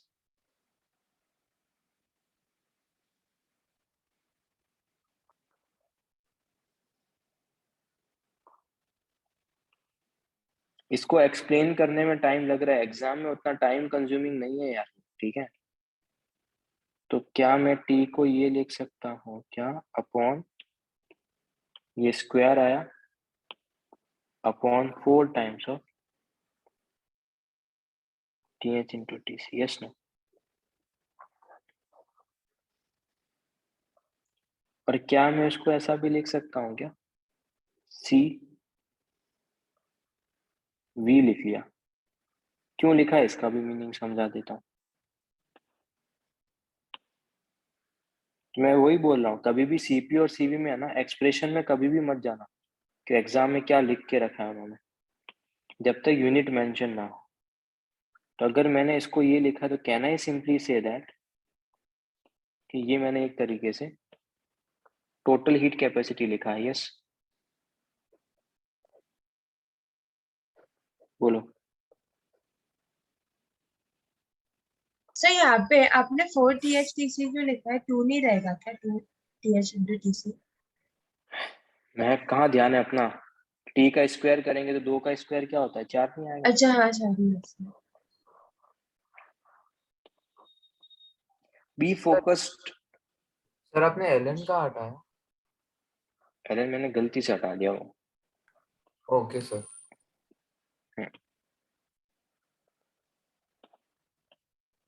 बट क्या सबको समझ में आता है कि यार अगर मैं इसको कैसे भी लिख सकता हूँ यार, मैं इसको यहाँ पर मैं क्या लिख सकता हूँ, ये अपने को रिलेशन पता है, total heat capacity is equal to N into C N is equal to M into S, ये भी अपने को पता है।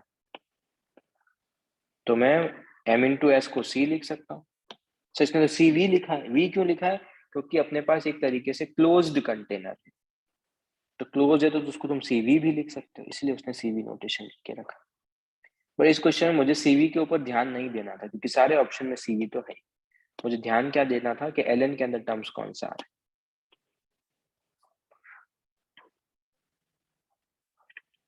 क्वेश्चन डिफिकल्ट नहीं है, ये आइडिया डायरेक्ट लग सकता है, ये तुमको समझाने में टाइम लगा है। एग्जाम में सेम मेटल हो तो T is equal to T of hot plus T of cold upon 2। Block 1 के लिए ये, ब्लॉक 2 के लिए ये, दोनों का समेशन, एलन की प्रॉपर्टी लगा ली, इसको कॉमन लिया, एलन ए प्लस एलन बी, तो एलन ए इंटू बी लिखा, टी को सब्स्टिट्यूट किया, gate the answer. Done? Sir जो TH होगा वो हीट रिलीज करेगा और जो TC होगा वो अब्सॉर्ब करेगा ना, तो जो डेल्टा एस में हमें साइन की फिक्र नहीं करनी ना, क्योंकि नहीं, ओके सर, यहाँ पे अपने को हमेशा T final upon T initial लिखना है, that's it. Okay sir, T2 upon T1, मुझे नहीं फर्क पड़ता कि कौन सा हीट रिलीज कर रहा है कौन सा एब्जॉर्ब कर रहा है, वो अपने आप वो एक दूसरे में, किसी का एंट्रोपी कम होगा किसी का एंट्रोपी बढ़ेगा, वो अपने आप एक दूसरे में एडजस्ट करेंगे, वो मेरा कंसर्न नहीं है। Okay sir. डन।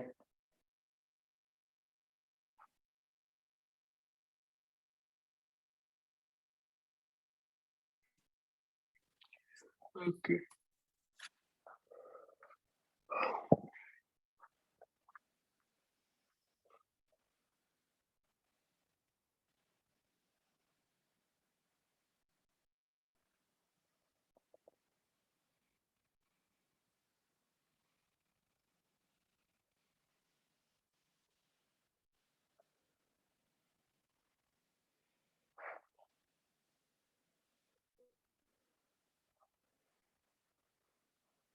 मैं फिर से एक प्रॉब्लम को खुद को साथ में कर रहे हैं अपन, क्योंकि इन प्रॉब्लम को थोड़ा सा मतलब मॉडिफाई करना थोड़ा सा डिफिकल्ट होता है, तो इसीलिए साथ में चीजें करते रहो। इसने क्या बोल के रखा है पहले वो देखते हैं।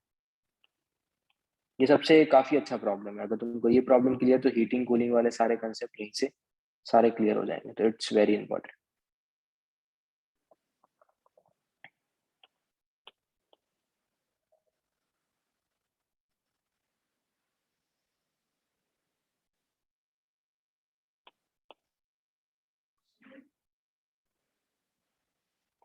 हमें इंपॉर्टेंट चीज देखो, इसने क्या दे के रखा है, देखो। अब देखो, इसने नोटेशन सीपी दे के रखा है, बट एक्चुअल में ये है क्या? मोलर हीट कैपेसिटी है, स्पेसिफिक हीट कैपेसिटी। इसीलिए बोल रहा हूँ सीपी सीवी पे मत जाना कभी भी। ये क्या है? Specific heat capacity.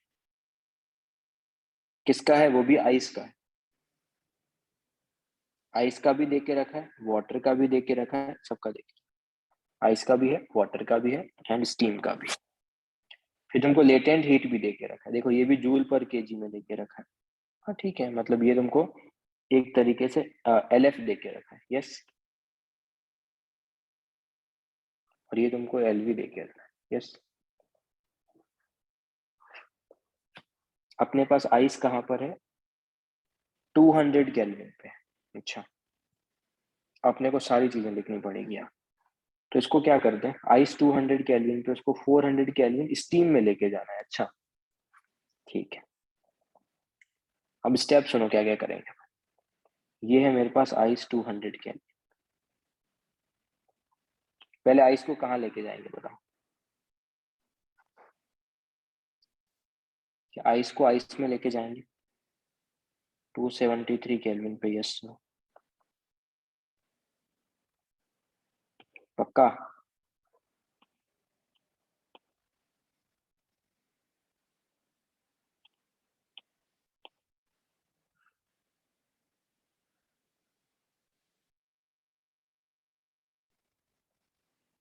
तो ये लेके गए।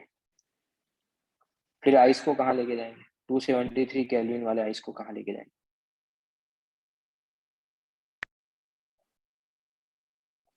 वाटर में।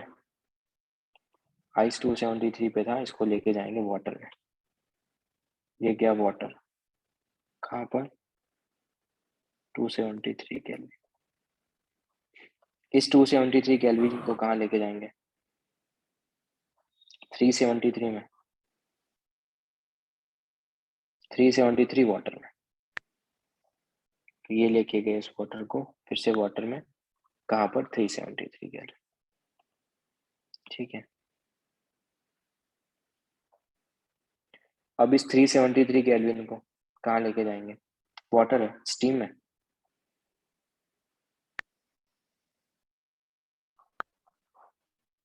यस।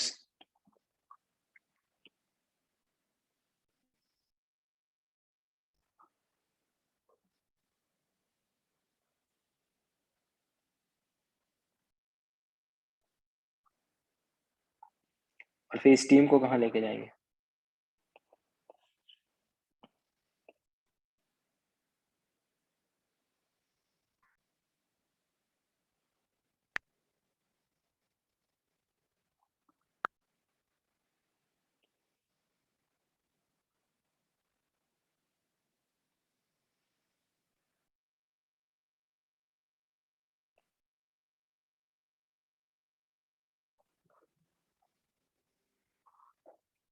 डन। सर ये हमें बस क्वेश्चन में ये बोलाना सर कि आइस 200 केल्विन से लेकर स्टीम 400 केल्विन तक लेके जाना है सर। सीधा वाटर सेक्शन स्किप नहीं कर सकते? यार कैसी बातें करते हैं यार, बिल्कुल पागल जैसी बातें करते हैं यार। क्या तेरे को सब्लिमेशन दे के रखा है क्या?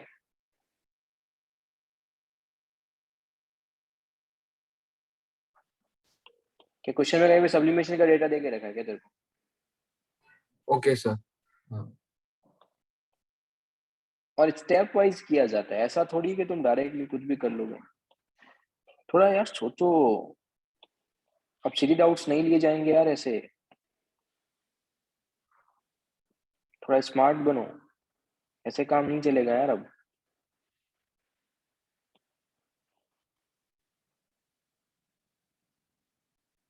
हो गया इनफ स्पून फीडिंग कर लिया अपन ने, हो गया अब वो।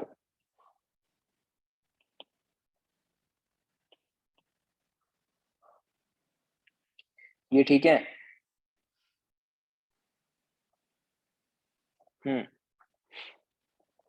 अब बताओ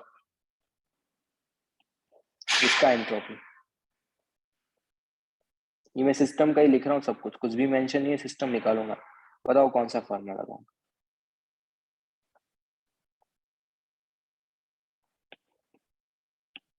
माइक ऑन कर सकते हो अपना। MSP ln T2/T1। ठीक है, गुड। अब एसपी किसका लिखना है? एसपी मुझे यहाँ पर आइस का लिखना है। एक और चीज इसमें ध्यान देने लायक है, एसपी किसका लिखना है? आइस का लिखना है, ln T2/T1। मास कितना दे के रखा है? मास 1 kg दे के रखा है। तुमको मास कितना दे के रखा है? मास है तुम्हारे पास 1 kg। क्या एसपी अपने को पता है? क्या एसपी अपने को पता है क्या? देखो, आइस का एसपी गिवन है क्या अपने को? हाँ, ये एसपी ही है। यस बच्चे लोग, ये एसपी ही है। यस और नो? चलो गुड। तो इसको क्या लिख सकते हैं? इसको लिख सकते हैं 2.09 इंटू 10⁻³ ln T2 कितना है? 273। T1 कितना है? 200।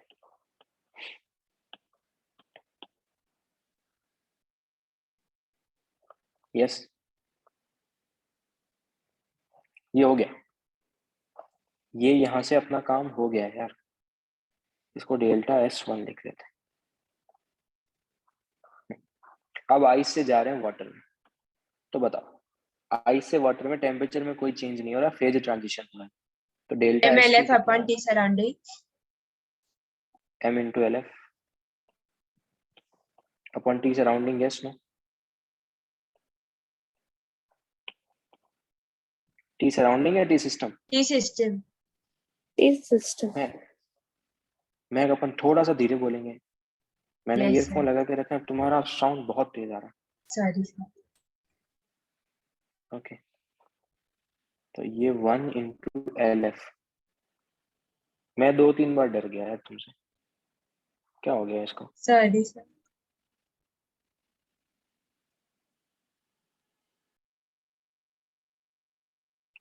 ओके, तो ये भी मेरे को LF देख के रखा है। यस, यूनिट पे ध्यान दो यार सब लोग। यूनिट पे ध्यान दोगे तो चीजें अपने आप क्लियर हो जाएगी तुमको।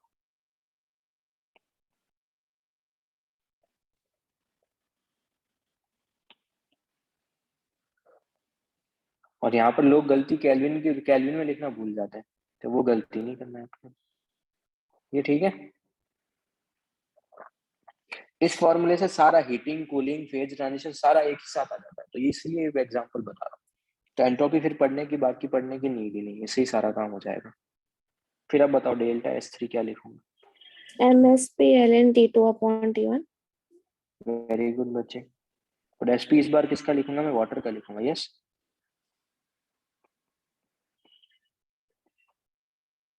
मास। ठीक है, मास कितना है? 1 है। एसपी कितना दे के रखा है क्वेश्चन में? एसपी स्टीम का सेम ही देके रखा है वैसे। चल वाटर का नहीं, वाटर का डिफरेंट है, स्टीम का सेम है, स्टीम और आइस का सेम। ये रहा 4.18 वाटर का, तो 4.18 इंटू 10⁻³ इंटू ln 373/273। अगर मेरे को एग्जाम में लेट से यहाँ पर 300 तक ही लेके जाना होता, अगर मेरे को एग्जाम में 300 तक ही लेके जाना होता तो यहाँ पे मैं 300 लिख लेता। यस यस और नो? T2 पे सॉरी T2 पे, सॉरी नॉट T1, T2 पे 300 लिख लेता। यस ठीक है। डेल्टा S4 कितना है बोलो? MLV बोलो। by T M system MLV upon temperature of system. Yes very good. तो डेल्टा S4 कितना आ जाएगा? 1 इंटू LV, LV कितना है? 22.6 इंटू 10⁵, 22.6 इंटू 10⁵ अपॉन टेम्परेचर कितना है? 373।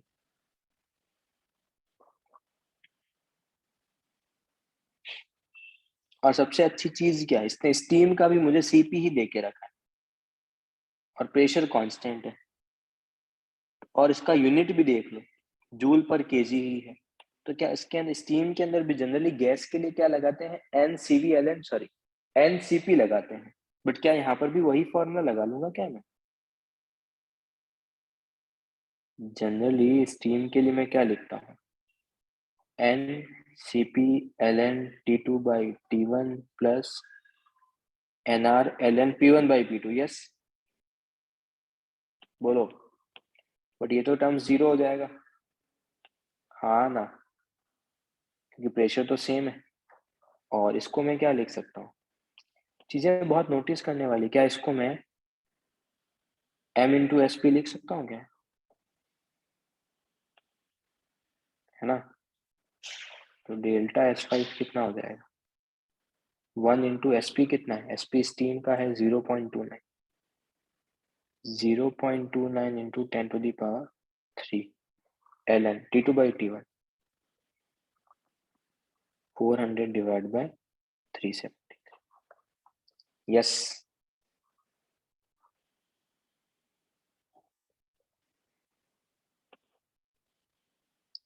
तो डेल्टा S टोटल कितना हो जाएगा? तो इसमें सारे केसेस आ गए यार। अगर अभी भी अपन गलत करके आएंगे एग्जाम में तो उसका कोई सॉल्यूशन नहीं है यार अपने पास। Delta S1 plus delta S2 plus delta S3 plus delta S4 plus delta S5, पांचों का समेशन कर लो, you will get the answer. जो आंसर है उसको टिक मार्क कर देंगे अपन। जिस बच्चे को ये क्लियर है तो उसको सॉलिड लिक्विड का जो भी हीटिंग कूलिंग है वो भी क्लियर हो जाएगा।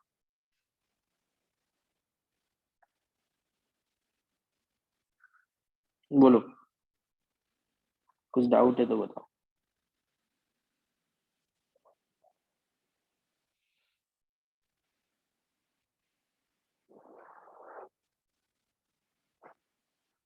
कोई डाउट किसी को?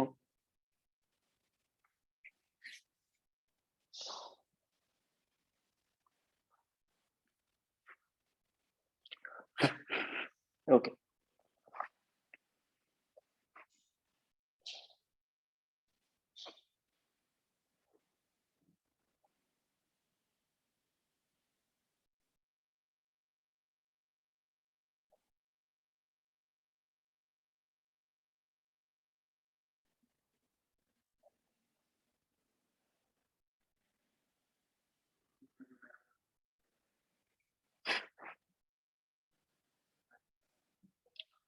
एग्जाम में वैल्यूज किसके किसके वैल्यूज की बात कर रहा है? सर ln 273/200 वो सब। दिए होंगे, ओके सर। और नहीं दिए होंगे तो निकालने आते हैं अपने को। Yes yes sir.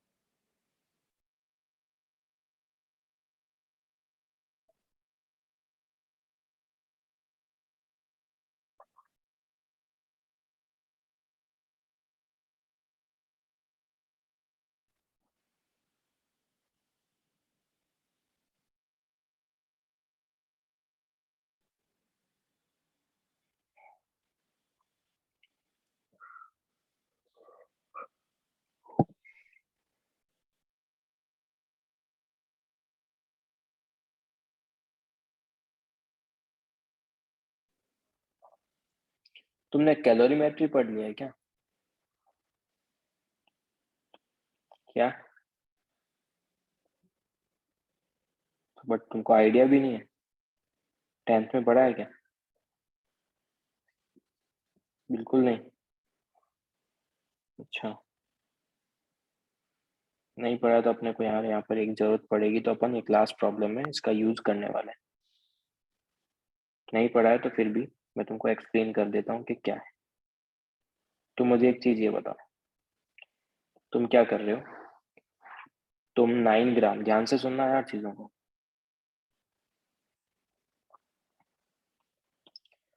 तुम्हारे पास 9 ग्राम आइस है 0 डिग्री सेल्सियस पे, उसको तुम मिक्स कर रहे हो 36 ग्राम ऑफ वाटर के साथ, जो कि 50 डिग्री सेल्सियस पे है, थर्मली इंसुलेटेड कंटेनर। मतलब वही सेम चीज। यहाँ से मैं क्या लिख सकता हूँ? क्या मैं यहाँ से ये लिख सकता हूँ क्या? Q released is equals to Q absorbed। बोलो, ठीक है? और इस बार चीजें डिफरेंट है, इस बार आइस को वाटर में डाल रहे हो तो things will be different. Ice को क्या कर रहे हैं? वाटर में डाल रहे हैं, तो थिंग्स विल बी डिफरेंट। और ऑप्शन से आई होप तुमको समझ में आना चाहिए कि टेम्परेचर जो है वो 273 केल्विन से ज्यादा है, और टेम्परेचर 0 डिग्री सेल्सियस से ज्यादा है। यस, इसका मतलब आइस मेल्ट तो हो रहा है। इसका मतलब आइस क्या हो रहा है? मेल्ट हो रहा है। मेल्ट होने का मतलब तुम पूरा प्रोसेस फिजिक्स में सीखोगे, बट मुझे उतनी जरूरत नहीं है। मैं क्या बोल रहा हूँ कि मेरा आइस पहले कहाँ था? 0 डिग्री सेल्सियस पे था। आइस 0 डिग्री सेल्सियस में वो कन्वर्ट हुआ किस में? वाटर में। वाटर में किस में? 0 डिग्री सेल्सियस। अब उसके बाद वो पता नहीं यार कहीं पे तो गया है, तो लेट से वो गया वाटर T डिग्री सेल्सियस में। यस और अपने को समझ में आता है कि टेम्परेचर 273 केल्विन से ज्यादा है। इसका मतलब जो आइस था वो पूरा का पूरा मेल्ट भी हुआ है, उसके बाद उसने अपना टेम्परेचर भी रेज किया है। यस, बट वाटर ने ऐसा नहीं किया है। वाटर कहाँ पे था? वाटर पहले था 50 डिग्री सेल्सियस। वाटर कहाँ था पहले? वाटर था अपने पास 50 डिग्री सेल्सियस पे। वो 50 डिग्री सेल्सियस से कहाँ आया? वो पीछे की तरफ। यस, और सारे के सारे कहाँ मिल गए? सारे के सारे को फाइनल टेम्परेचर ये हो गया। पक्का? बोलो यार, ये तो समझ में आता है सबको। तो ये एक्चुअल प्रोसेस है। अब सबसे पहले तो अपने को क्या करना पड़ेगा? सबसे पहले तो ये लगाना पड़ेगा, heat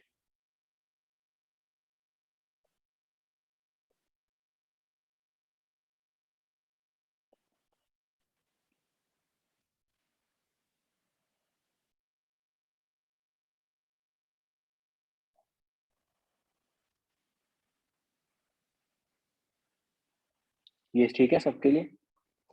heat observe is equal to heat release. Yes, heat जितनी एब्जॉर्ब करेगा उतना ही रिलीज करेगा। एब्जॉर्ब कौन कर रहा है? आइस कर रहा है या फिर वाटर 50 डिग्री सेल्सियस वाला कर रहा है? आइस एब्जॉर्ब करेगा तभी तो मेल्ट हो रहा है, तो आइस करेगा। यहाँ बताओ कितनी एब्जॉर्ब करेगा? MLV battery, just MLV sir. MLV कहाँ से बे? M इंटू LF ना। हाँ सर, MLV। और यहाँ पर Q2 कितना होगा? MS डेल्टा T लिखूं क्या? यस, बोलो। ठीक है, इसका मतलब यहाँ पर क्या लिखूंगा? यहाँ पर मैं लिखूंगा M into LF of ice plus M into S of ice. और भी थोड़ा अच्छे से अगर लिखना है तो उसको ऐसे भी लिख सकते हो M, क्योंकि आइस का मास भी डिफरेंट है। M of ice into LF of ice plus m of i's into s of i's into delta t, तो t minus 0 degree Celsius. Yes,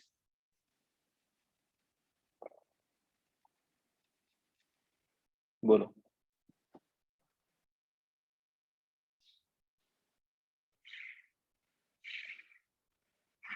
आपने डिग्री सेल्सियस में क्यों लिया? तुम केल्विन में भी ले लो, फर्क नहीं पड़ता। टेम्परेचर डिफरेंस है, अगर केल्विन में डिफरेंस लोगे तो केल्विन में आंसर मिलेगा, टेम्परेचर डिग्री सेल्सियस में लोगे तो डिग्री सेल्सियस में मिलेगा, तो केल्विन में। ये क्लियर है सबको?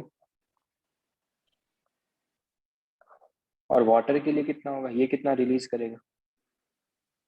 इसका सिर्फ टेम्परेचर डिक्रीज हो रहा है, तो क्या इसको मैं ऐसा लिख सकता हूँ डायरेक्ट? यस, बट यहाँ पर क्या लिखूंगा मैं? ये कितनी रिलीज करेगा? तो m of water into s of water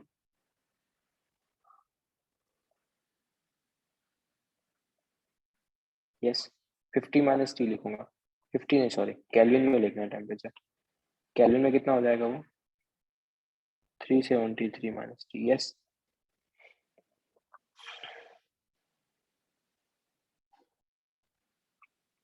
देख लो, कोई जल्दीबाजी नहीं है, अपने को ये चीज समझनी है ढंग से।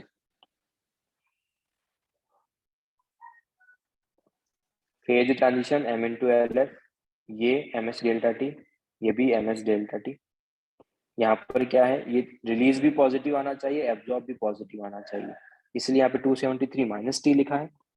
इसलिए मैंने यहाँ पर t माइनस, अगर तुमने यहाँ पर t माइनस 373 लिख लिया, 323 लिख लिया, तो गलत हो जाएगा फिर।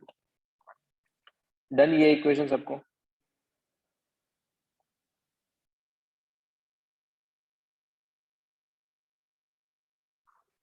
क्या इसको मैं डायरेक्टली ये भी लिख सकता हूँ क्या?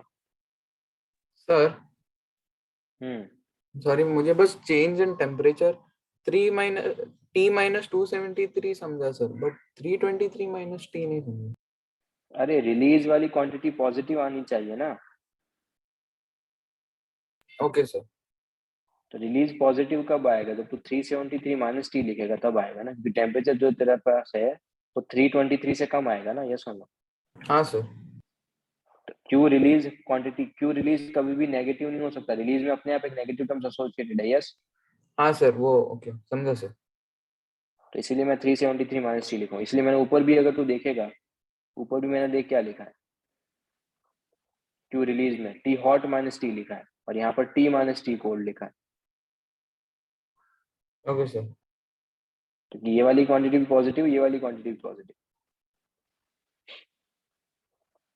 डन।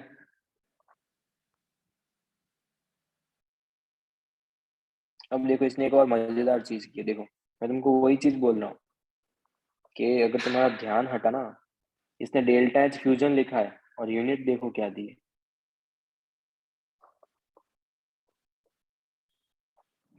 तो ये एक तरीके से क्या है, लेटेंट हीट ऑफ फ्यूजन ही है। यस, जूल पर ग्राम ना, और लिखा डेल्टा एच है उसने। तो यूनिट पे ध्यान दो सबसे पहले। तो आइस का वेट कितना है? आइस तो 9 ग्राम है, और ये कितना है? ये 335 है। आइस का वेट कितना है? ये तो 9 ग्राम है। स्पेसिफिक हीट कितना है? जूल पर ग्राम इंटू केल्विन, तो 9 ग्राम। यस, 4.18। ठीक है,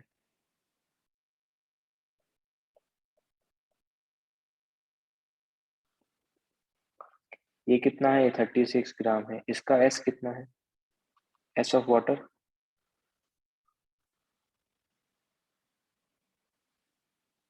इसने कुछ भी नहीं दिया है क्या?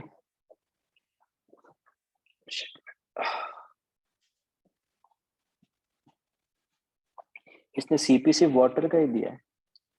एक बार सेम लेके देखते हैं, ठीक है? It has to be mention, पर उसने नहीं दिया है, तो एक बार सेम लेके ही देखना होगा। ये ठीक है सबको इक्वेशन?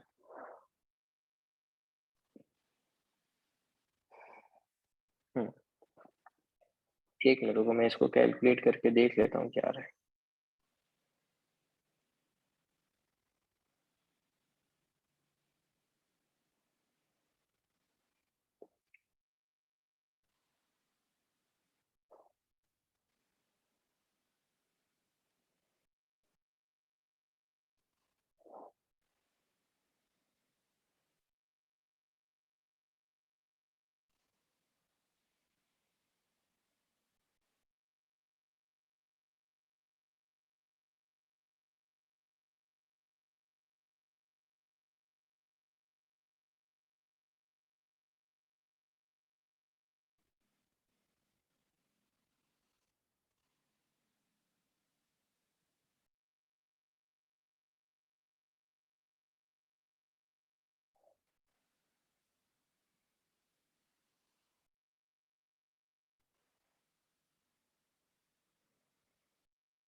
यहाँ से सॉल्व करोगे तो टेम्परेचर आ रहा है, कुछ भी नहीं किया, एक साइड लेके जाके इक्वेशन को नॉर्मली सॉल्व किया तो तुम्हारे पास आ रहा है 296.97 केल्विन।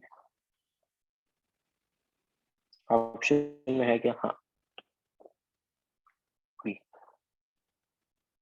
डन, पक्का।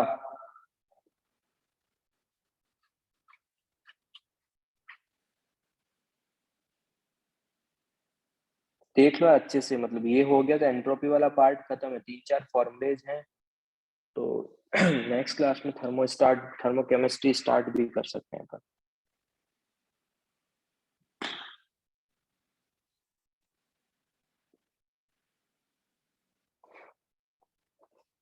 क्लियर है सबको ये वाला पार्ट? सर अगर हीट कैपेसिटी एक की दी हो तो दूसरे का भी फिर सेम ही अज्यूम करना पड़ेगा ना? हाँ, मतलब मैंने यहाँ पे सेम लिया क्योंकि उसने वाटर आइसोस का अलग से मेंशन नहीं किया, ओके सर। इसलिए मैंने सेम लिया उसका।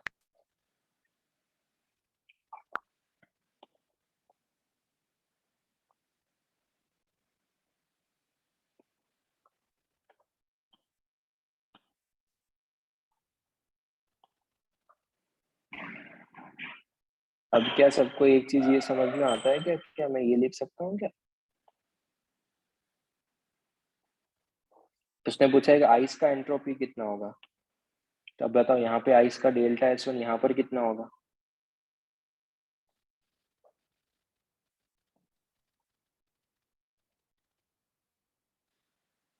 बोलो।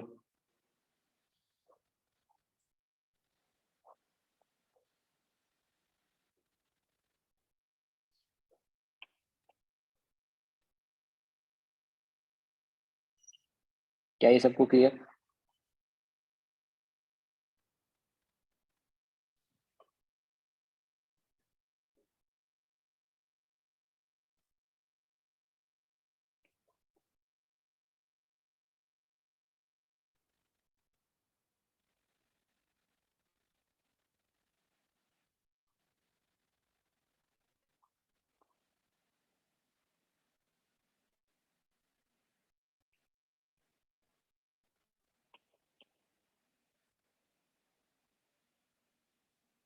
यस।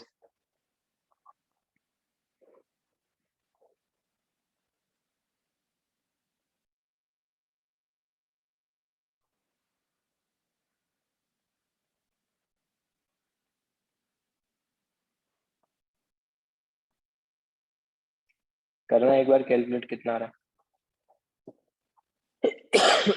सॉरी।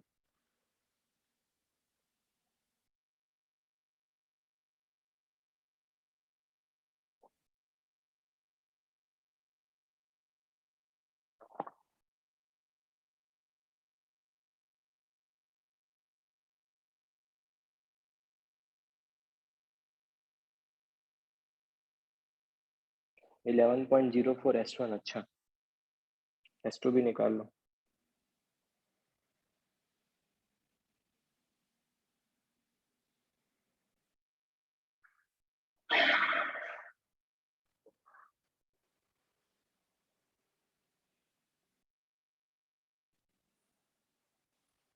S2 कितना आ रहा है गिरीश, वो बता यार।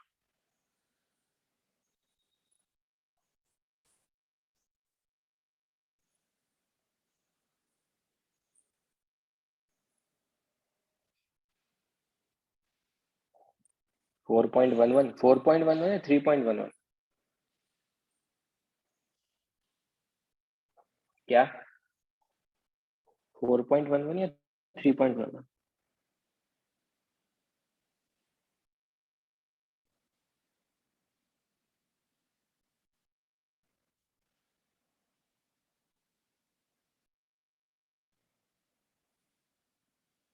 सर अरे बोलो। 3.16 आ रहा है। 3.16 आ रहा, ठीक है। हाँ सर। उसका यूनिट अपने को पता होना चाहिए, जूल पर केल्विन।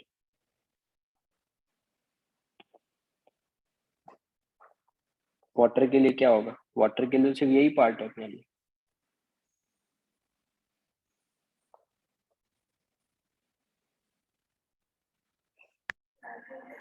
तो वाटर में तो सिर्फ यही हो रहा है अपने पास।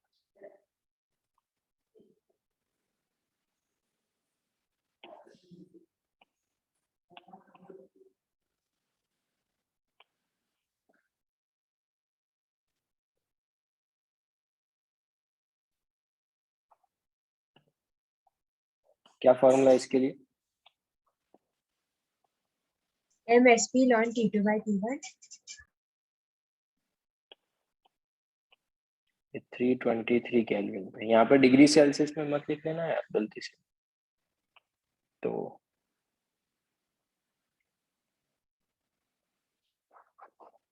यहाँ पर कितना हो जाएगा? m ऑफ वाटर जो कि डिफरेंट है, यहाँ पे वो गलती भी मत करना। s ऑफ वाटर वो तो सेम ही है, ln T2 by T1। Water कितना है? वाटर है 36 ग्राम। s कितना है? 4.18। ln T2 कितना है?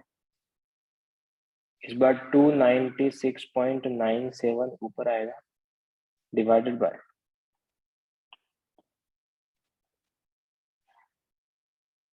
323। यस,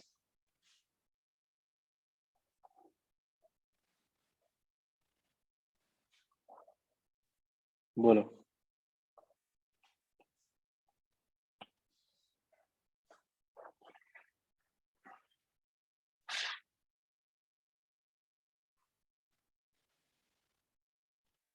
निकालो, कैलकुलेट करो कितना आ रहा है। -12.64।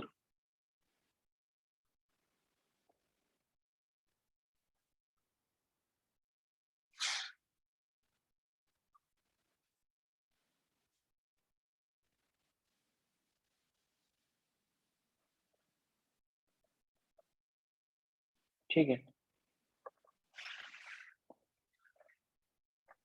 सर टोटल एंट्रोपी चेंज कितना होगा? हाँ, सर यहाँ पे लॉन का वैल्यू माइनस में कैसे? अरे यार क्या लॉन लेस देन 1 है ना यार। लॉग के अंदर कोई क्वांटिटी यार लेस देन 1 है, अच्छा सर ठीक है। नेगेटिव। यार इसको रिवर्स कर दे, रिवर्स करेगा तो साइन आगे आएगा, फिर हाँ। ग्रेटर देन 1 आ जाएगा वो।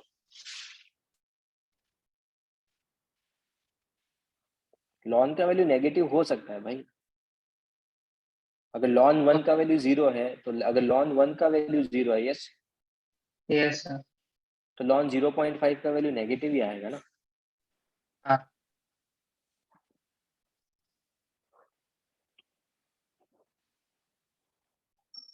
डेल्टा एस टोटल कितना हो जाएगा? हो जाएगा delta S of ice plus delta S of water. तो ये कितना था?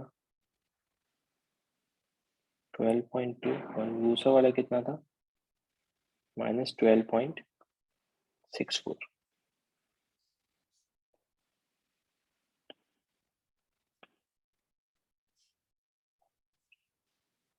वन पॉइंट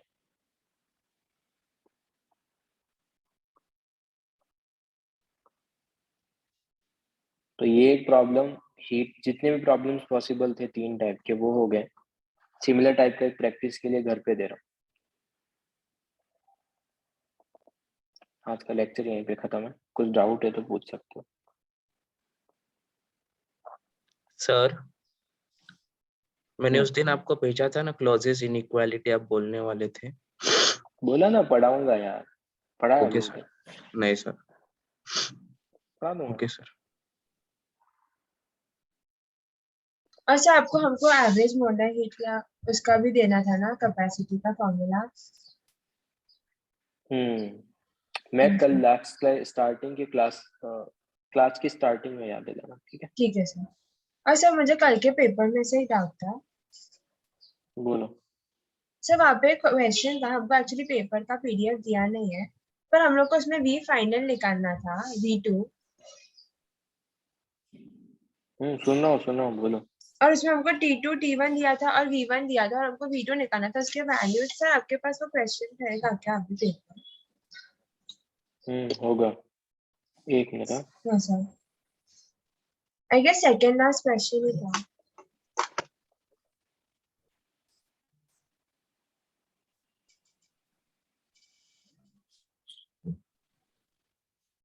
एक मिनट में। हाँ सर।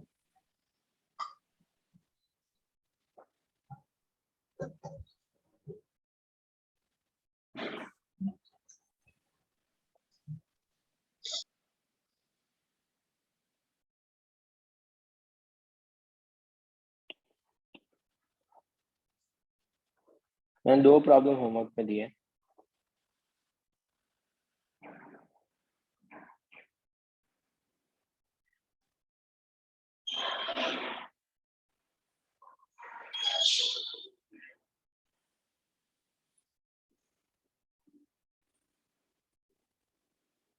तुम्हारा डाउट क्या है? मतलब आंसर नहीं आ रहा है फिर क्या सीन? सर मेरा आंसर नहीं आ रहा था, मेरा 2.2 तक निकला और फिर उसके बाद मेरा वी फाइनल 2.2 आ रहा था।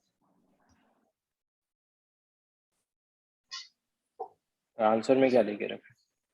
ऑप्शंस 8 से ज्यादा थे, मुझे पता है था, क्योंकि V1 8 था और V2 8 से सब ज्यादा ही थे।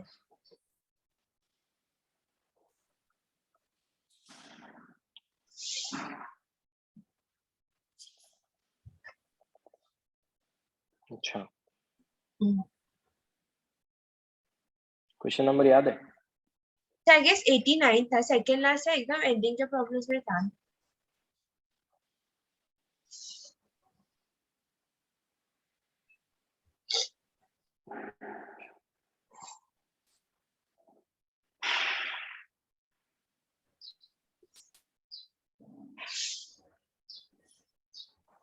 ये वाला? हाँ सर।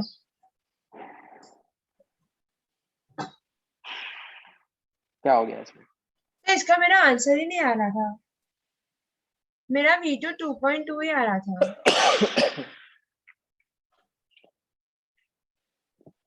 तो मुझे भी V2 2.2 आया।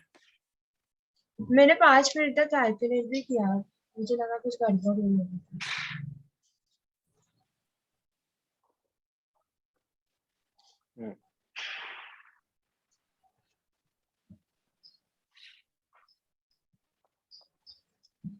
क्या इसको मैं ऐसा लिख सकता हूँ क्या? गामा कितना है? गामा 5/3 होगा। Yes yes sir. Sir T2 formula में डिवाइड हम बाय, लोग T2/T1 is equal to V1 bye V2 करते हैं ना। उससे क्या मतलब, उससे सर क्या फर्क पड़ता है? अच्छा हाँ ठीक है सर। इधर मैं V2/V1 उसे इधर T1/T2 लिख लूंगा, हाँ सर हाँ उससे कुछ फर्क थोड़ी पड़ेगा। Yes sir. T1 कितना है? 300 T1 कितना दे और T2 कितना है? 250। तो इसका रेशियो 6/5 आ जाएगा।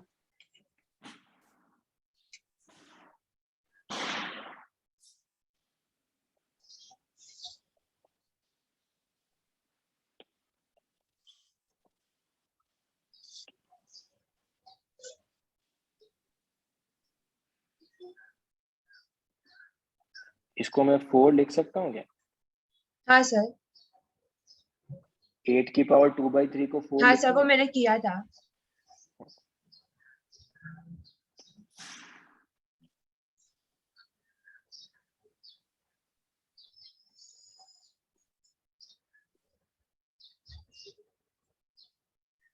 ये ठीक है? अच्छा हाँ यस नो? सर। हाँ सर।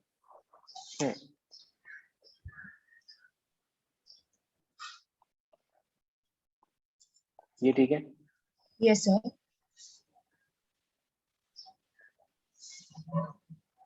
तो यहाँ से 2.2 आ रहा है। यस हाँ ओके, क्योंकि ऑप्शन में नहीं है।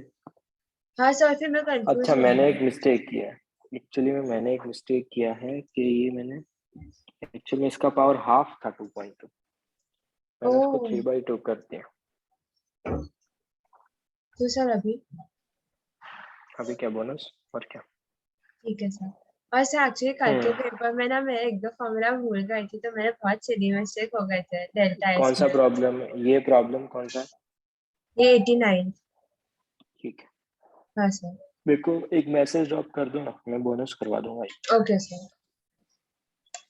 तो फिर सर अगर फॉर्मूला वो जो 1/2 पावर रहता तो फिर हम लोग सिर्फ वो 4.8 का 1/2 लेते और फिर उसको। नहीं, वो 2.2 आता, उसकी पावर 3 करना पड़ता ना। अच्छा हाँ सर 4.8 की पावर हाफ तुमको 1.2 दे के रखा, तो उसका क्यूब करते तो क्यूब 10 के आसपास आता। ओके सर 2.2 का क्यूब करते तो 2.2 का क्यूब कितना आता है 8, 8 2.2 आता का है क्यूब 8 से हाँ ज्यादा सर आएगा स्लाइड। ठीक है सर सर हम्म आपके पास ये पेपर का पीडीएफ है क्या? मैंने टेस्ट नहीं दिया था। ले ले यार, मिल जाएगा मेरे पास, वो सिस्टमेटिक फॉर्मेट में नहीं है ओके सर। तो इसलिए वो मैं नहीं भेज रहा हूँ, मिल जाएगा तेरे को 1-2 दिन में, ठीक है। Okay sir. अच्छा एक और चीज, अगर हम लोग को कभी भी नहीं तो डेल्टा एक काम कर प्रथमेश, होगा आई थिंक मेरे पास पीडीएफ, तो मुझे एक बार मैसेज ड्रॉप कर दे, मैं भेज दूंगा तुम्हें। Okay sir. सर और कभी भी हमको बोलो। सिर्फ इंटरनल एनर्जी या total sorry internal energy entropy से मेंशन किया तो हम लोग कभी भी बाय डिफॉल्ट टोटली अज्यूम करके करेंगे ना सर?